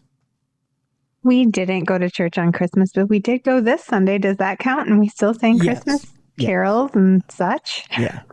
We needed to go to church on Christmas. We played Cards Against Humanity. And we involved my soon-to-be 13-year-old nephew. And we needed Jesus at that point. You guys needed to be dunked in holy water. Oh, we needed to take a bath in it. It was bad. When you hear your father and your uncle say such filthy, awful things, and we played with an alternate set of cards, like the really filthy, raunchy, awful cards, the ones that you should gargle with holy water after you play with them. That was bad. It was bad. It was horrible. I prayed to a lot of different saints after I was done with that card game. Just saying. Yeah. Well, nothing says happy birthday, baby Jesus, like raunchy card games with your family. Yeah. On Christmas Eve. Yeah. Well, this man, he came in second place that day. He was arrested for disrupting Christmas church services by pouring whiskey into the holy water. Oh. Well, now, in all fairness, nothing dilutes a nice whiskey like holy water. I'm just saying. I don't know if you ever tried it, Jess, but it's magnifique. Just saying. But you got to get the right whiskey, though. Just saying that the swill, the regular swill, the Phillips, no. Get a little Maker's Mark and holy water. Now you're talking. Oh yeah. Now you're cooking with gas. A man in Maryland was arrested after he disrupted 2 churches' Christmas Eve services. One. Is this guy made out of money? Why is he dumping whiskey in 2 different church services' holy water? Yeah, what a waste. Right? Maybe he's like, Jesus needs to celebrate his birthday too. Woo! I don't know. He disrupted 2 churches' Christmas Eve services, including pouring whiskey into the holy water. Well, God love you, sir. The St. Mary's County Sheriff's Office said 56-year-old Thomas Campbell Bowling von Getz entered. That's a name. That is a name and a half. Thomas Campbell Bowling von Getz entered the Holy Angels Catholic Church shortly after 5 p.m. on Christmas Eve during Mass. Oh, he looks like every central casting Nazi you've ever seen. Oh, he's got a very devious look on his face too. The way his eyes, he's like looking up with his eyes, and he's got kind of a Cheshire cat smile going on. Jessica, you will drink the whiskey in the holy water, and you will enjoy it. No, I don't mind if I do. You will cross yourself with the whiskey and water, and you will be very blessed. Ever tell you that one of my nephews, I won't say which one, was extremely afraid of falling in a holy water fountain? Oh, really? Yeah. For a minute, we thought he was possessed. I mean, like fearful. Like he was like, what happens if I fall in that? Like, and we were like, you're extremely wet and extremely blessed. Why? I've never seen them big enough to think I would fall into it. They're usually like... Oh, there's one at I think it's St. Patrick's Catholic Church. Okay. Way north metro. Yeah, it's huge. It's like a huge circular fountain. It's... Oh, okay. Well, that might be scary. Yeah. And you can walk up to it and you can, dip your fingers in it and, cross yourself. You lay your hands on his forehead and say demon out. Actually, the intern Yoko took a little vial of holy water and made him hold on to it and see if he started burning up. It was clever. It was clever. Oh, that's funny. Yeah. Just to be safe, just to be sure. Yeah. Just to make sure that he wasn't, I thought it was clever. But yeah. Yeah. But he had the look of the fear of the devil in his eye when he saw that huge fountain of holy water just, cascading. Because it comes up to the top and then it pours down. And he was... That sounds like a really fancy one. It was beautiful. But he was like, ah! The cartoon eyes and... So much holiness. I'm afraid. I can't. It hurts my eyes. Yeah. But I don't know. Can't imagine what would happen if you put some whiskey in that deal. Deputy said he approached the altar, dropped an onion in the aisle. This guy did. An onion? I don't know. Is that a big thing among whiskey drinkers? You need an onion to chew on while you're... Did he think he was like repelling vampires while he was at the church? Like onions and garlic and...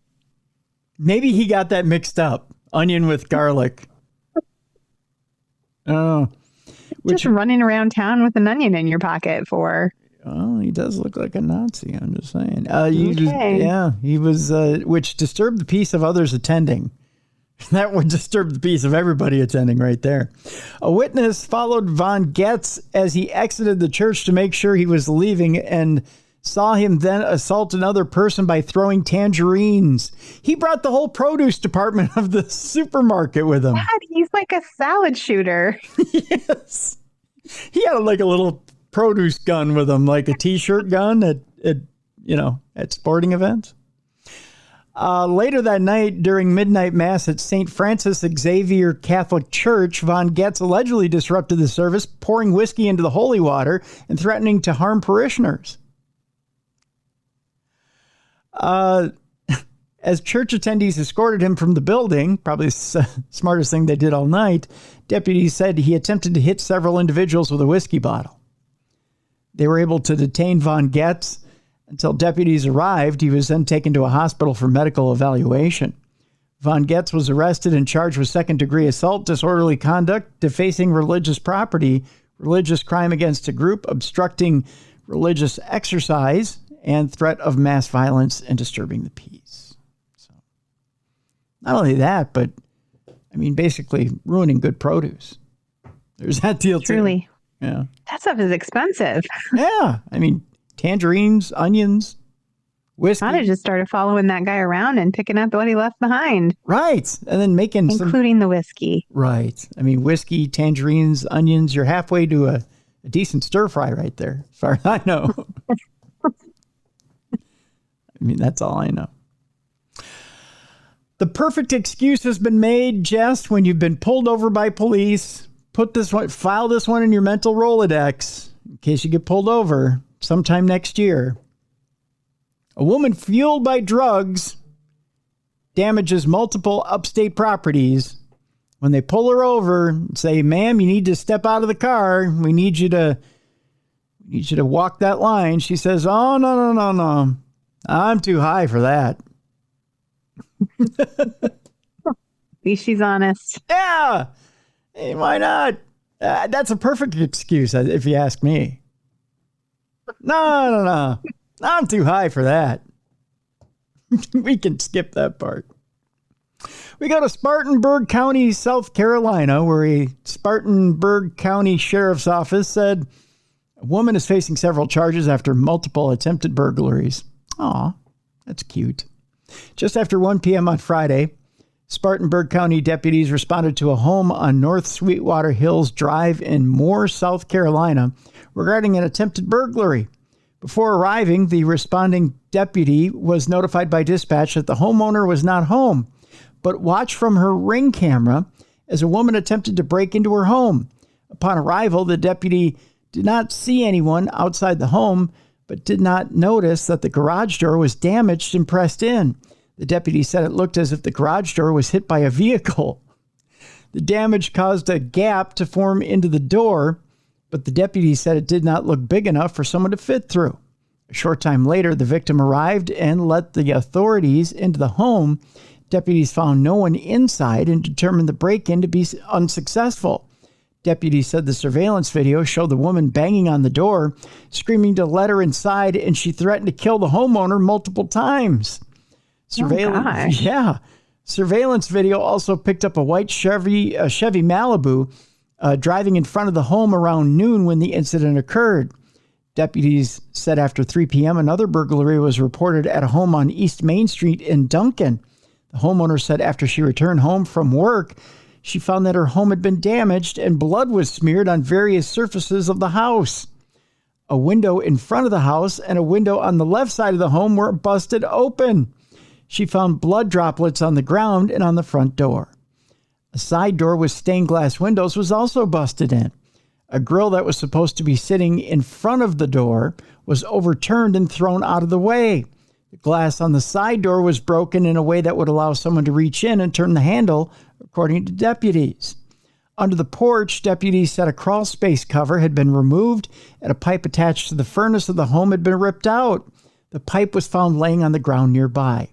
Additionally, deputies observed a third door with blood smeared all over it on the back side of the house. Deputies then found an Amazon package that was ripped open on the porch. Well, Merry Christmas. The homeowner said the package was a pair of shoes, and deputies found one of the shoes still on the porch. So evidently there was no porch pirating going on.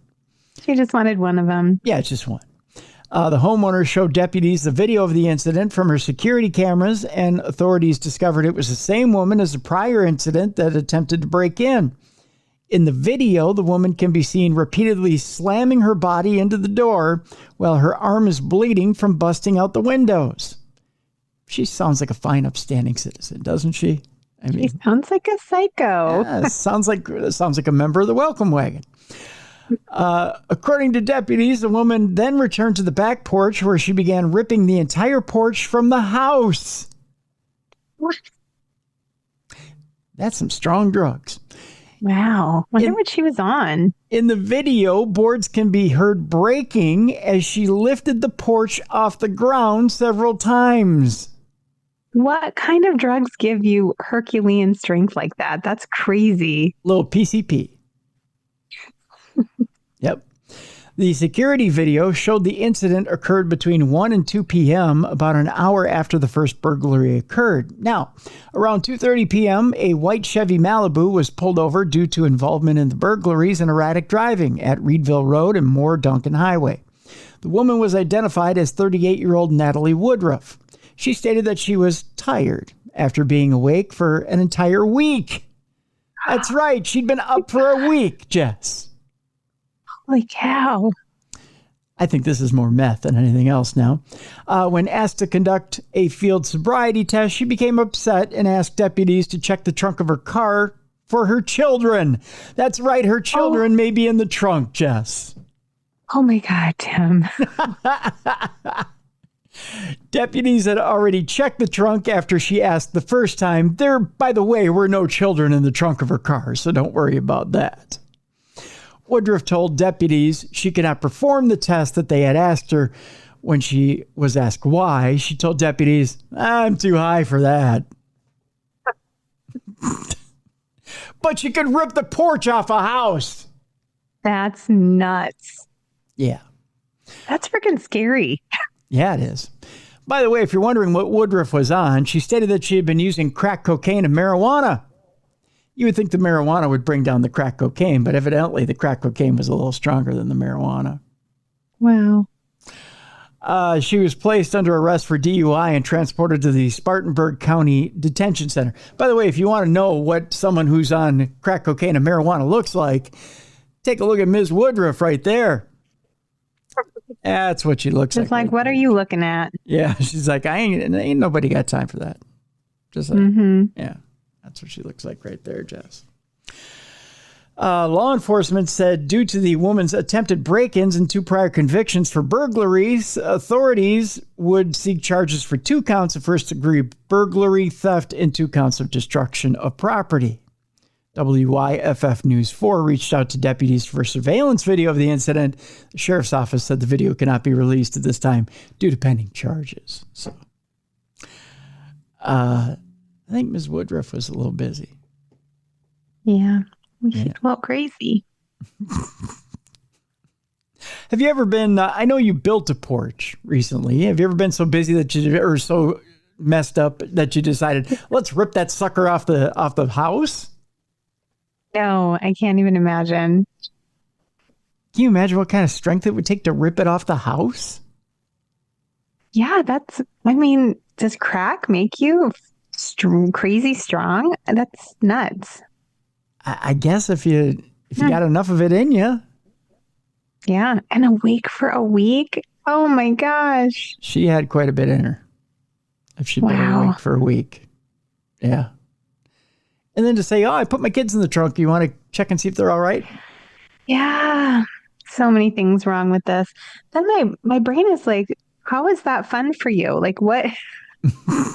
I remember in college drinking with my friends and we'd go dancing. It would loosen you up and you'd have fun. But how is it fun to get so high that you're awake for a freaking week and then your desire is to rip porches off of people's house or, put your arm through their windows and bleed all over everything. Well, I think she's agitated at that point. I don't think it's fun anymore.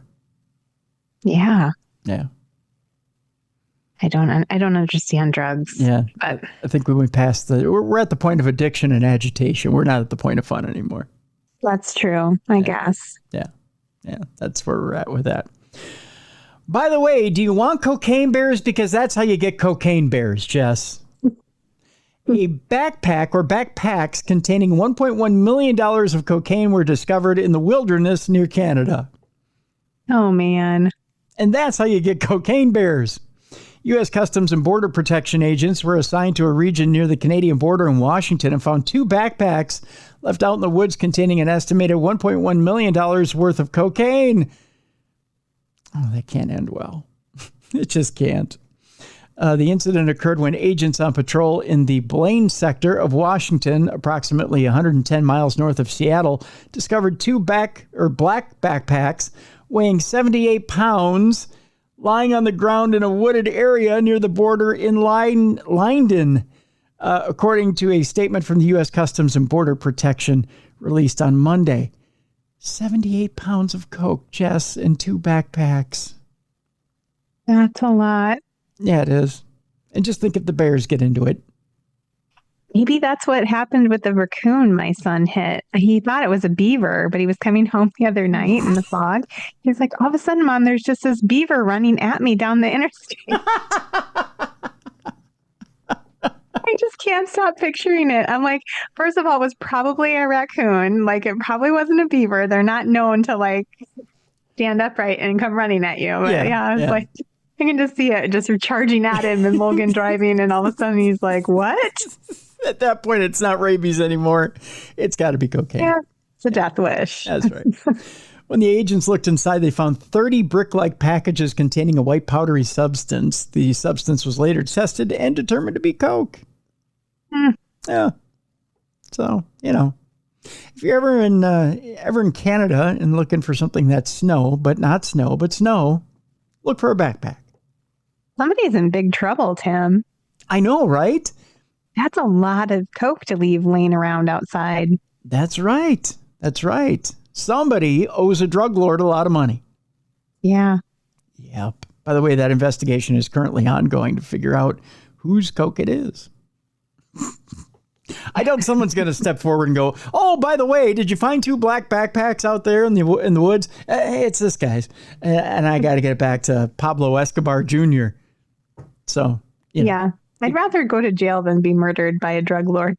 Yeah. So if you can help me out there, I'd greatly appreciate it. Our next story is the most emailed sent story of the week. Oh, cool. People couldn't get enough of this. Maybe there's a bit of a guilty conscience here. I think a lot of people in our audience maybe are guilty of this next crime and are afraid of the repercussions. I'm intrigued. And maybe are going to start tipping their pizza drivers a little bit more after this next story. Oh. Do you know what I'm talking about? I know what you're talking about. Yeah. A customer was stabbed over a delivery tip this last week. The violent attack prompted by a $2 tip on a $33.10 pizza and wings order. That's right, folks. Happened the day after Christmas. Who tips $2 on a $33 order? And it's not the right kind of math. That's the other thing that's disappeared in this country is math. I mean, well, people get cheap anyways. You know what it is because there's a delivery charge now. Yeah. Yeah. And most people go, well, people feel like they've already paid extra for it. But I don't know. I'm an over tipper. My husband always tells me I can't help myself. I'm like, they're making my dinner. No, that's they're bringing it to me. Well, that's the thing is the people who make the dinner aren't necessarily, I mean, they're getting paid their separate wage. The people who are delivering it aren't getting squat. So you do have to tip, that's the thing. The people bringing it aren't getting paid squat. So you really do have to tip, folks. Angry that she only received a $2 tip on a $33.10 order of pizza and chicken wings, a delivery driver allegedly clocked out of work and returned later. Oh, guess where we're going for this one, Jess? Florida? Yes! She returned later that night to stab the female customer 14 times according to Florida investigators. So wait a minute. That is 0.5 times for every dollar that you spent. Good job on your math, Tim. Well, at That's least crazy, like an ad. though. It wasn't even like a crime of passion. She just wasn't like mad in the moment. She left and she thought about it and she came back. That's so crazy. That's right. She's like, boy, am I going to stab the shit out of that guy who only gave me a $2 tip. And actually, I know servers who would stab the shit out of you for not tipping properly. So, No. Yeah. Cops say 22-year-old Brianna Alvello was working Sunday evening at Marco's Pizza. Is Marco's even good pizza? I think it might have had it once.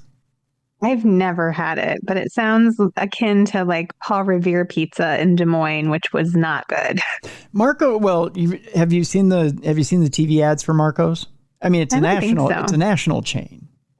So, but I've only had it once, and I think it was just It was. I mean, it's not impressive.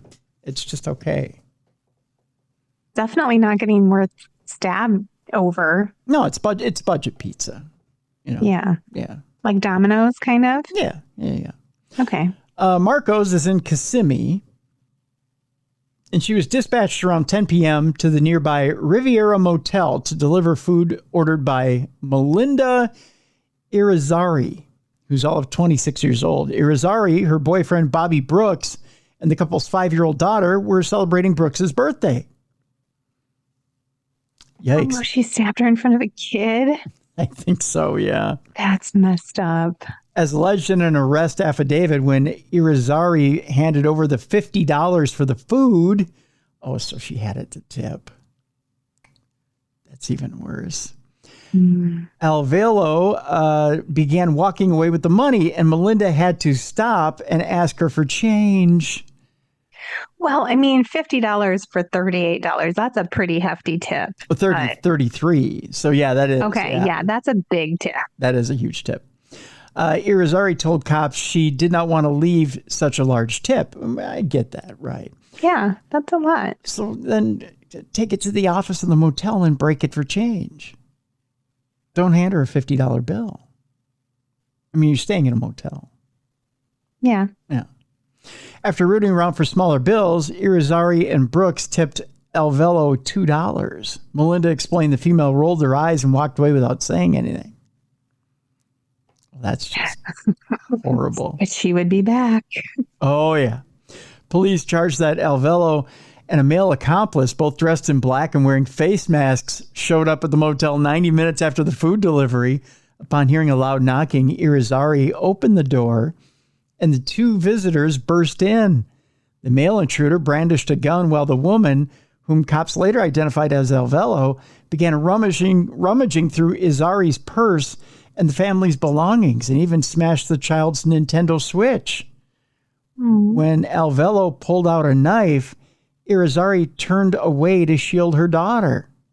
That's when Alvello allegedly began striking Irizarry multiple times with the knife, according to cops. It was discovered Melinda was stabbed 14 times in different areas of her body and had just found out from the hospital that she was a few weeks pregnant. My goodness. Yeah, Irizarry was hospitalized in stable condition. A brief police probe identified Alvello as a suspect in the attack, with investigators stating that she became upset about the tip that she had received. Alvello was arrested on Monday, charged with attempted murder, aggravated assault, kidnapping, and home invasion with a firearm. Her male companion has not been identified. Alvello has been locked up without bond in the Osceola County Jail. By the way, this is what a pissed off pizza delivery driver looks like when you've only given them a $2 tip. There's no emotion on her face whatsoever. No, but she just looks young, like a kid, like a 20-something, just yeah, normal. But still, she's not. She's clearly crazy. Yeah. Oh yeah. She looks like. I mean, the lights aren't on. Let's just put it that way. Yeah. Like she could give a shit, right? Yeah. Yeah. Like a total sociopath. Yeah. Exactly. That's exactly what's going on. Let's see here. Let's go to our next story, Jess, where the quote here is, "There's someone with a sword in your parking lot." It's a brand new holiday edition, a brand new holiday tradition in Indianapolis, where an Indianapolis man was arrested after allegedly pulling out a machete at the Family Dollar. They call it Machete Swinging Day at the Family Dollar as a way of celebrating Jesus' birth. Merry Christmas to all. That's right. Because didn't the three wise men bring a machete to the birth of Jesus? I'm just saying, wasn't They it? brought a lot of things, but I'm not sure they brought a machete. I think it was frankincense, myrrh, and a machete, if I remember right. Yeah, might have been. Yeah, I think so. IMPD was dispatched on a report of a disturbance with a weapon at the Family Dollar on December 21st. We go to Indianapolis, where an Indianapolis man was arrested after allegedly pulling a machete out at a Family Dollar on the city's south side.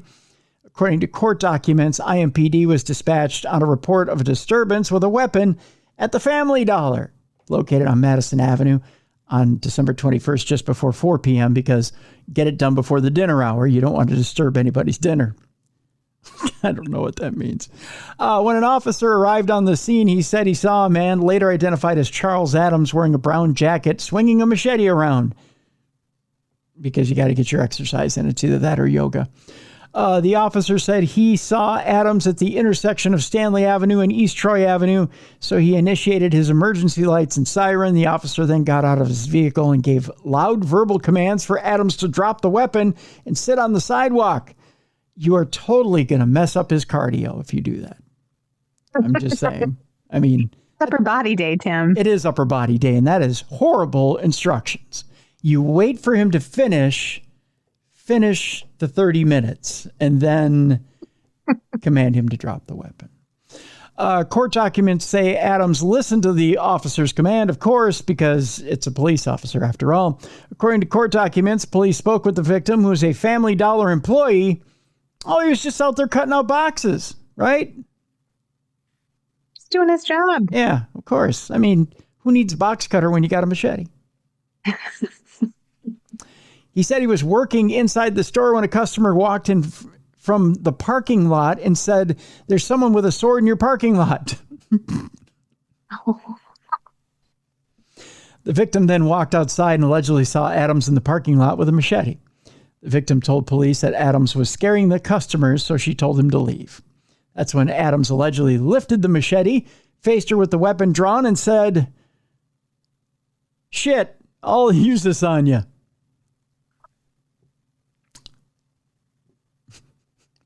Yikes. Yeah. That's kind of what a guy with a machete will do, I guess. Shit, I'll use this on you. Shit, I'll use this on you. Court documents say Adams then walked away and police were called, of course. Adams was arrested and charged with intimidation with a deadly weapon. It's the only deadly weapon. I like how she walked away. She walked away, or he walked away? Like he walked away like that. Oh, okay. I just envisioned her being like, whatever, dude, and like walking away. That's right. It's the only deadly weapon he has on him, Jess. Speaking of deadly weapons on you, it's time now for the Not Safe for Work part of our program. If you have kids in the room, well, lock them up in your trunk like that one woman in the one story. If you're at work, you probably want to, I shouldn't tell you to lock your kids in your trunk. If you have a boss in the area, put in your earbuds. It's time now for that segment. In 5, 4, 3, 2, 1, here we go. Our first story, Jess. Oh boy. Oh, daddy like for this first story.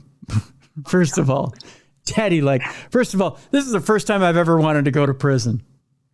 Oh. Yeah. Lock me up. Take me to jail. Now I'm scared. Are you ready for this headline? Yeah. Headline. A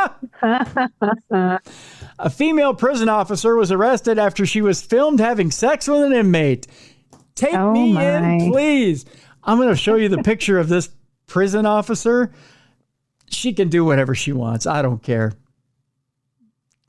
Well, let's see her. Wait, I'll read the story and then Okay. Then the big reveal. we build in layers on the show, Jess. Oh, you should know okay. this All by right. now. We build in layers, right? I'll try to be patient. Like an onion at a Catholic church on Christmas Eve. We build in layers here, Jess. That's what we do. All right. A female prison officer has been arrested after allegedly being caught on camera having sex with an inmate. By the way, this story takes place in England. So she's got an accent on top of it, Jess. I'm leaving directly from the show and checking myself into this prison if she still has a job. Footage taken last week at the Category C5 Wells Jail in Wellingborough, Northamptonshire. I know I screwed that up. Reportedly shows the officer, speaking of being screwed up, shows the officer performing a sex act on the prisoner. Thank you, baby Jesus. The pair then have sex with the tattooed inmate filming the encounter. So she likes having a camera on her. Just saying. A spokesperson for the jail said a prison custody officer has been suspended. Damn it, she doesn't have the job anymore. And arrested by Northamptonshire police on suspicion of misconduct in a public office. It would be inappropriate to comment further while they investigate. You know what? You can comment. Just do it really slow, please, for me, if you would. Just really slow and enunciate when you do so.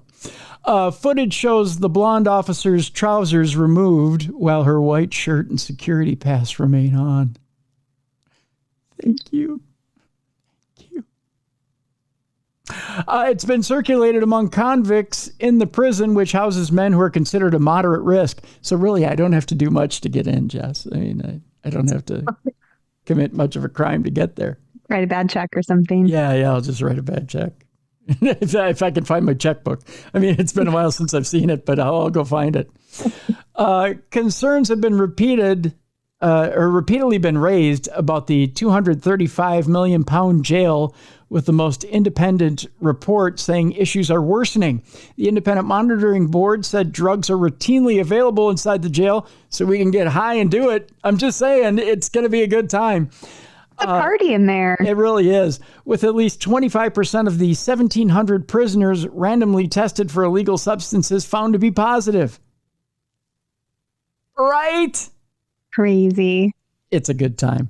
A source said the officer has risked everything to have sex with the inmate. She's a go-getter, Jess. I'm just saying. They told the Sun it is shocking, especially after the scandals at other prisons. They've got more than one prison where they do this over there. Well, it wasn't that long ago that somebody was doing it for like their OnlyFans or something, right? Right. Yeah. Yeah. Yeah. It's a thing. Yeah. I'm very Minnesotan right now. I'm trying to get her picture up. I didn't think I'd have problems getting it up, looking at her, but I right?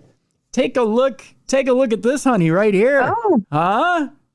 Well, they should have never hired her to work in the men's prison to begin with. Oh my God, right? Oh, it just went blank, but I saw her. Yeah, did you see? Oh my gosh, yeah. It disappeared because I think the baby. All right, so what about the guy? Do they have a picture of the guy? Is he super hot too? Come on.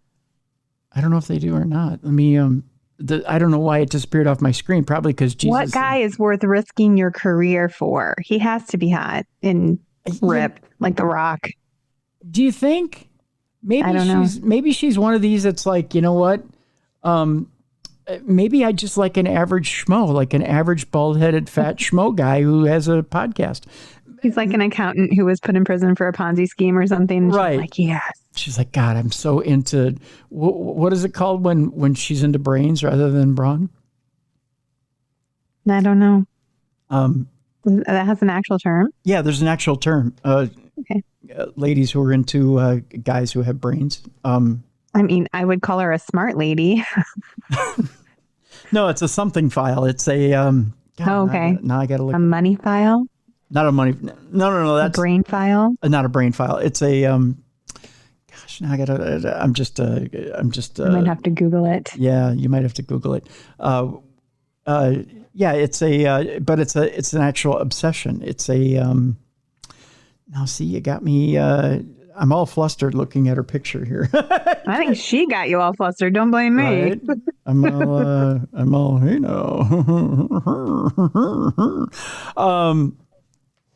But I'm just thinking, you know, what do you got to do to attract a prison guard like that? I mean, you know. I think it's called a sapiophile.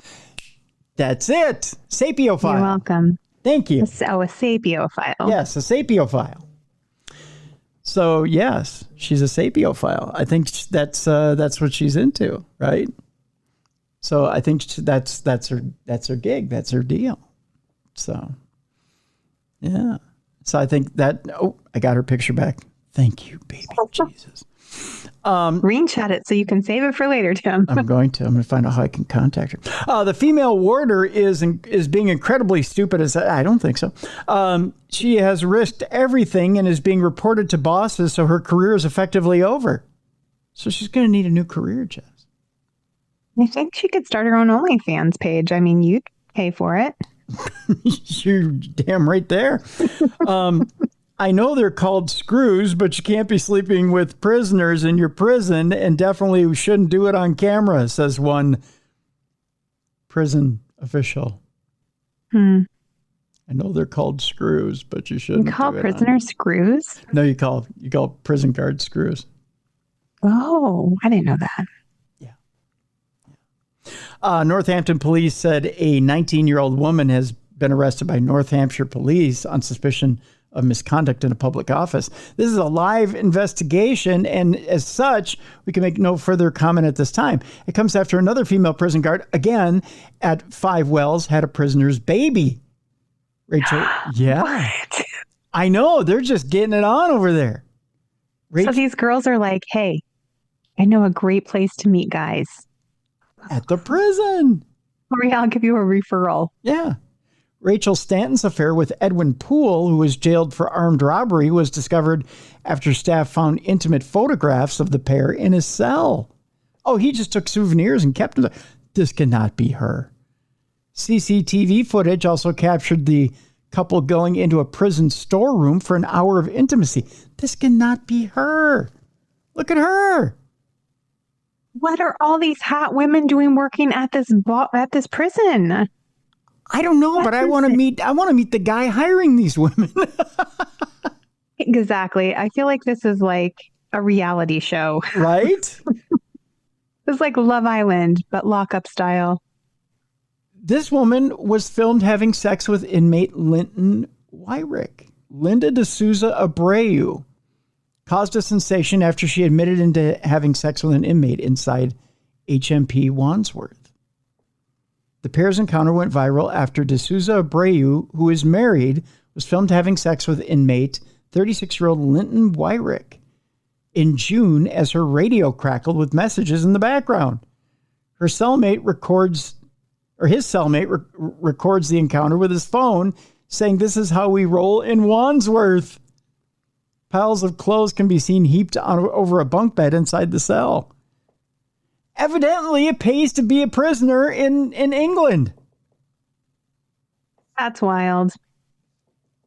By the way, this is Rachel Stanton again, but for those of you watching on video, I'm just saying. I mean, but she's 19. She's like a kid. Yeah, it's okay, Tim. She's still hot. You can lust after her. Yeah, boy. Yeah. You have permission. Thanks. Oh, that's crazy. Well, so you could just write a poorly written note to a teller at a bank. Yeah. And just hang out, stand around, get arrested. Yep. Here's your crime. There's my crime. Yeah. And then there I go. And then if I go but I got to do it in England. And then I go in and, and then, and then I'm banging my brains out, evidently. That's how it works.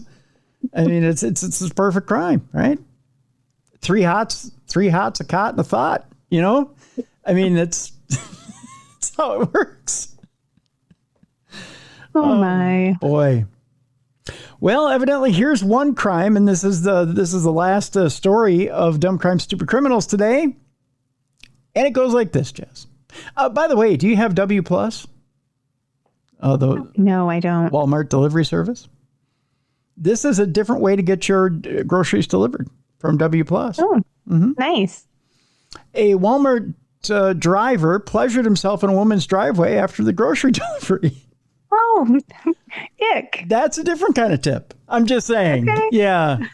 Yeah. It's kind of like, well, here's your groceries and here's the meat. Thank you very much. Good night, everybody. Yeah. We go to Horry County, South Carolina. It's kind of an ironic city. Horry County. Horry County. Where a woman has filed a lawsuit in South Carolina alleging that she caught a Walmart delivery driver pleasuring himself inside his vehicle in her driveway after dropping off her groceries. The woman identified as Jane Doe in the complaint to protect her identity filed the lawsuit on December 19th in Horry County Common Pleas Court.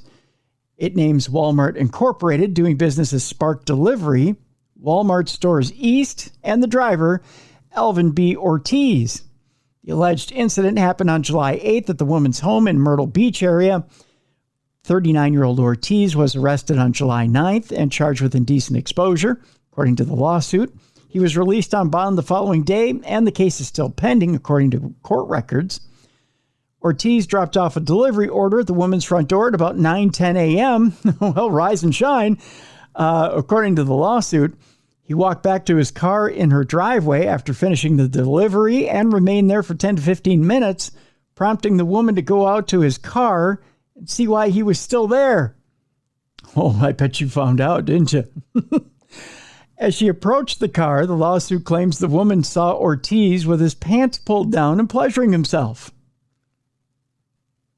Now, Jess. What'd you do? Well, I probably wouldn't spook him, one. I mean, that's probably not the first thing I'd do. Two, I don't know that I'd call the cops. Do you let him finish and drive off? I mean, what do you do? No, Tim, you don't. You just call the cops. I would call the cops. Yeah, that's what you do. You get on the horn and. Yeah, it's nasty. Yeah. Don't do that. There's something wrong with you. I don't know. Not you, but anyone who would do that. There's something deviant with that person. I mean, the man works hard. I'm sure he doesn't get many breaks with Walmart. I'm sure it's a tough job. I guess. I don't know what I'd do, to be honest with you. I'd probably run in my house and scream. I don't know what. I mean, honestly, I would probably knock on the window and be like, get the F out of here.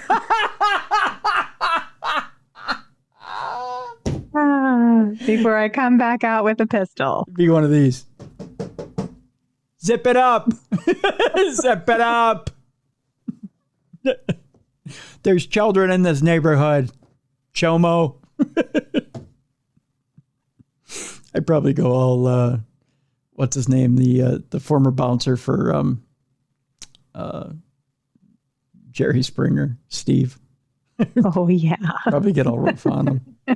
Drag him out of his vehicle with his pants around his ankles. What do you think you're doing? There's children in this neighborhood. We were just talking about this the other day, though. I do have this tendency to think that I'm a big burly man in situations where I should not be running after danger. Like in college, there was a guy abusing his girlfriend outside my apartment, and he was a big football player dude. And next thing my husband, boyfriend at the time knew, I was down in the parking lot yelling at him.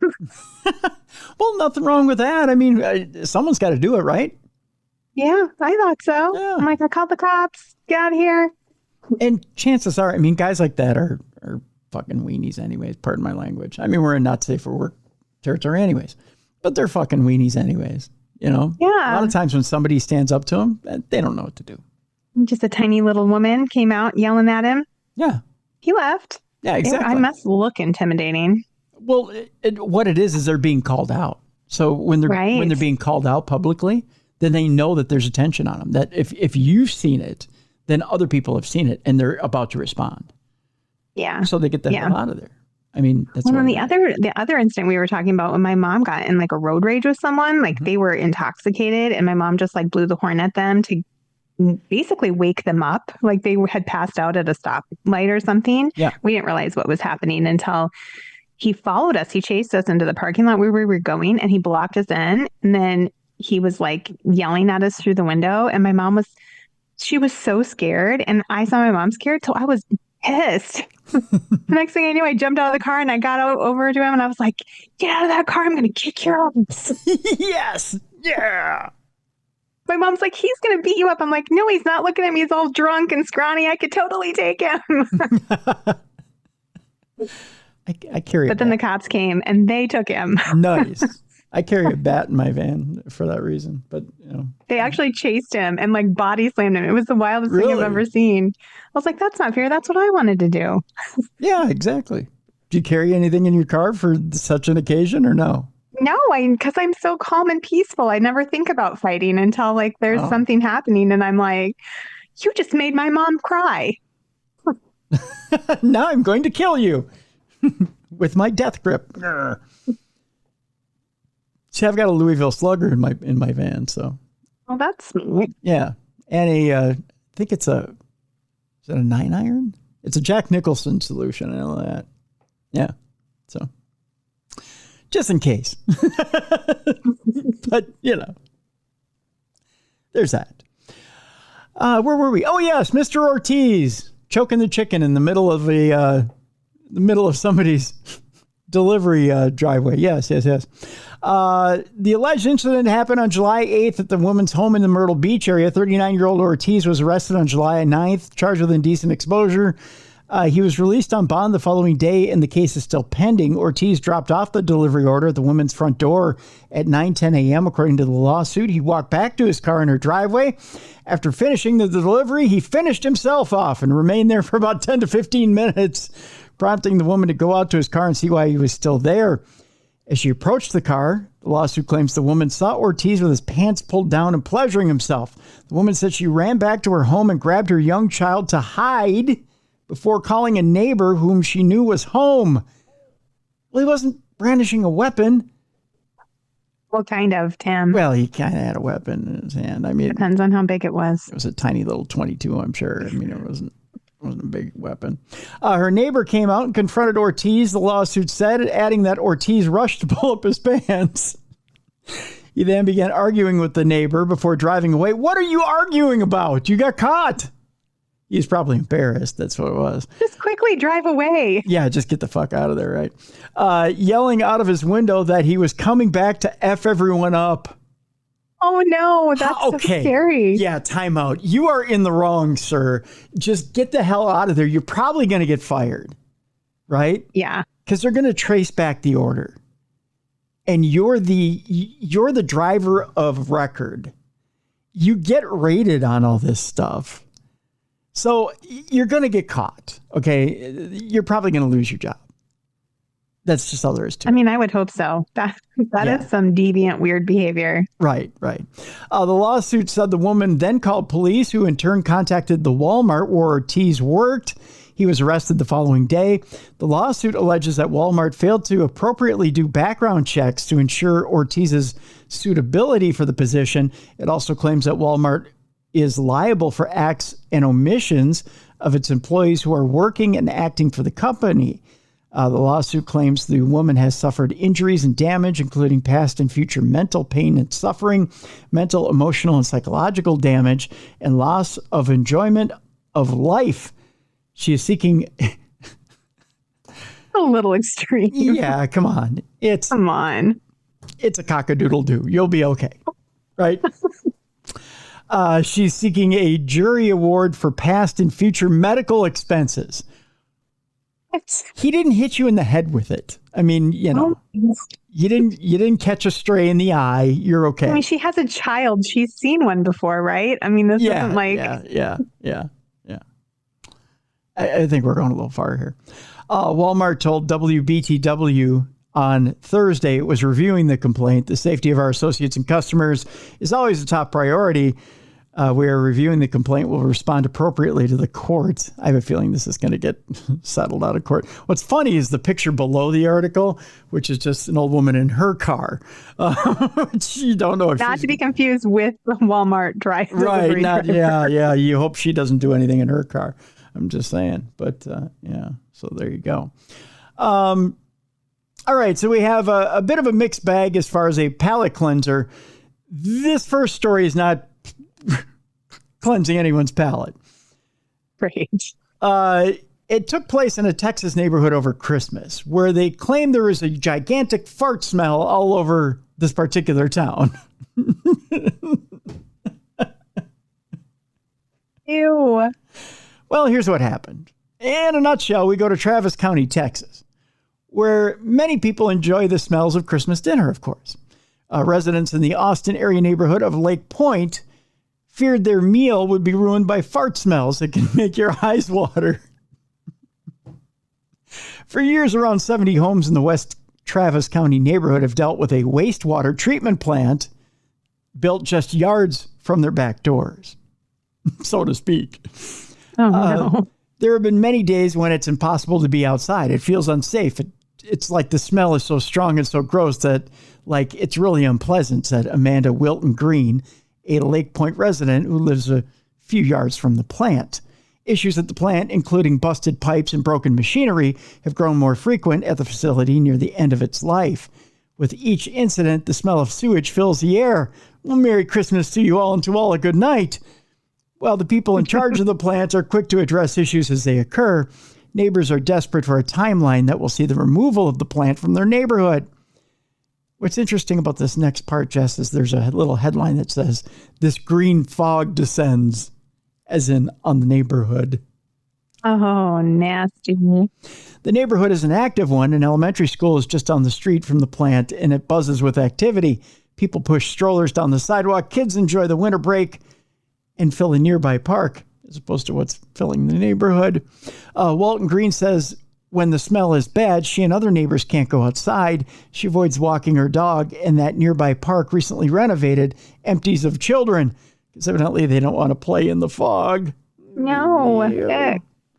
This little plant is like the little engine that could, said Pat Sinnott, who is president of the Lake Point HOA. According to Sinnott, the wastewater treatment plant was built in the 1990s alongside the neighborhood. The area, that's it, the 1990s, it's not that old. The area it was built on was designated for parkland and runs alongside a wildlife preserve. The plant was originally meant to just provide service to the Lake Point neighborhood. However, plans changed, and now homes surround the wastewater treatment plant on 3 sides, so it's over-servicing. It wound up also bringing in commercial waste from all of the, like, H-E-B grocery store and the Galleria or the mall and other places around, plus some other neighborhoods. So really, it was not meant for something like this. In the mid-2000s, the owner of the plant, the Lower Colorado River Authority, sold the plant to the newly established West Travis County Public Utility Agency. Senate said that PUA inherited a mess. So again, you've got mess upon mess upon mess. So to make a long story longer, they're looking for a solution to everything. They claim that a new plant is scheduled for completion in 2027. That plant is closer to Bee Cave and will take over duties of the current plant, so there's no duty in the streets, so to speak. The current plant will then become a lift station that will carry waste to the new plant. However, according to someone there, permitting design modifications and staffing changes have led to delays with the new plant, so the smell of the town will linger in the air for a little while at least. Boy, icky. Yep. Our other palate cleanser is a bit more palatable to the senses. It turns out that Gallatin County, Montana is the drunkest county in America. No. So there's some spirits this holiday season. They're a party. Yeah, and on this New Year's Eve, it turns out that they will be drunk on New Year's Eve. A new CDC study shows that 27% of people who live in Gallatin County, Montana, drink to excess, Jess, making it the drunkest county in America. Nearby Teton County in Wyoming isn't far behind, dubbed the booziest in the cowboy state. It turns out that this first part is very funny. Joshua Schomburger, a.k.a. Captain White Claw, he's given himself that nickname, by the way. Okay. Decided to create his superhero alter ego after the Hungry Moose store in Big Sky emerged a few years ago as the leading seller of the popular hard seltzer. He says it was like the #1 seller of White Claw per capita in the universe. I thought that was funny, so I made the suit. Yes, he has a suit that he wears. Oh, my. Yeah. Schomburger, who hesitated before providing his real name, said it's like a Bruce Wayne thing. Yes, he actually goes around in a suit and calls himself Captain White Claw. What a tool. Yeah, there you go. Dressed in a cape, neon yellow ski onesie, and equipped with a Batman-style utility belt for holding several cans of White Claw. He doesn't go anywhere without it. Schomburger wasn't surprised to learn that Gallatin County, where he lives and works at the Hungry Moose, recently received the dubious distinction of being the drunkest county in America, according to data compiled by the CDC. That's legit. That is legit. Schomburger apologized for arriving on the slopes at Big Sky Resort on December 20th without his superhero shield. Yes, he has a shield to back all that up. He said, I forgot it back at base, but we had to get here early, said Schomburger, who prefers blackberry White Claws to heavier on-slope beverages like beer or spiked hot chocolate. Cowboy State Daily quizzed several Montanans about why Gallatin County, with nearly 27% of residents drinking to excess, beat out counties that are home to the biggest college towns in New England, the most scantily clad spring break destinations in Florida, and every county in Wisconsin, which you think would be the drunkest, right? That's really saying something. Now, theories varied, but like nearby Teton County, Wyoming, Gallatin County is a vacation destination for people who intentionally avoid Utah, home of the soberest counties. So there you go. They go over to Gallatin to get their schweel on. Yes, that makes sense. Yep. It's a place with an ingrained drinking culture, but overall, the population growth is slowing in Gallatin County, and that could cause it to relinquish the excessive drinking crown. So, Gallatin County, Wyoming, 27% of the population is drunk. And it's home to a superhero. Yes, Captain White Claw. That's your pal. I bet that guy's single. Oh, I believe he is, yeah. And probably sterile on top of it. So, yeah. Ladies, feel free. I mean, I don't know that you want to take the chances, but, you know. He's available, yeah. Feel free to ride that baloney pony without any restrictions. Just saying. And that's your palate cleanser for Dumb Crime, Stupid Criminals. Just saying. That's a good one. Yeah, so that's it for Dumb Crime, Stupid Criminals today. Jess, what do you have to add to the program today? What's going on over on your side of the world? Oh, we do have our event coming up this weekend. I mean, if you last minute wanted to come, there might be a couple rooms available yet. Not entirely sure, but you could call and find out. At the Palmer House this weekend, starting Thursday, Friday, Saturday, and ending on Sunday. Otherwise, just a couple books out there if you want to read books. All right. Check out jessicafreeberg.com. We have a link in the description of this program. It's a manifestation event this weekend. So if you're looking to manifest something for the new year, by all means, please check out the Palmer House this weekend. If there's a spot, there's no guarantees. Yeah. So check it out. You can also call the Palmer House ahead of time this weekend. Also, Jess has 3 wonderful books that are available for sale. We have a link to her website in the description of this program. Check out those books as well. Tomorrow on the big show, Supernatural News. So we're going to go in order this week. Supernatural News tomorrow on the big show. Thursday, even though tomorrow is the anniversary of the show, we're going to hold it over one day to the next day. We're going to do the anniversary show on Thursday. So there we go. And exciting. There's a potential surprise on Thursday. I'm not quite sure yet. Still working on it. But there might be a potential surprise on Thursday for the anniversary. So there you go. But that'll do it for today. For Jessica Freeberg, I'm Tim Dennis. Thank you so much for joining us today for the best in true crime podcasting. This is True Crime Tuesday.